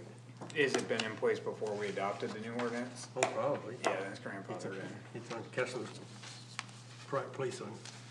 Cause we get that question a lot about Somerset, because they have wall packs in Somerset, and some people that live in the apartments don't like them, but precedes our ordinance for, shield lighting. What's the Kessler thing, just too bright? At night, you come up to the intersection of, Yep, Chandler State- and State Road, you can't see anything except those two lights. Okay. They're lighting this parking lot, Did but anybody they also talk light to, half the county. Well, we could probably just talk to them, they might did be able to anybody just. talk to Kessler's about it? No, I'll look at You it. wanna do that? Oh, let's adjust the ordinance. Oh. It's kind of regulatory ordinance. Well, I know what they did, like up at the church, they had neighbors that had trouble with the church light, and they just put a shield up there to like, That's all it would take here, it's just yeah, a, just a shield to help mitigate. it becomes the somewhat light of a on the driving road hazard, or I think, whatever. on Chandler Road. Yeah. Oh. Cool. Okay, I'll entertain a motion to adjourn. Motion to adjourn. I second that. All those in favor say aye. Aye. No, I missed one. Alright, thanks guys. George, you wanna Sorry about that. It's all right.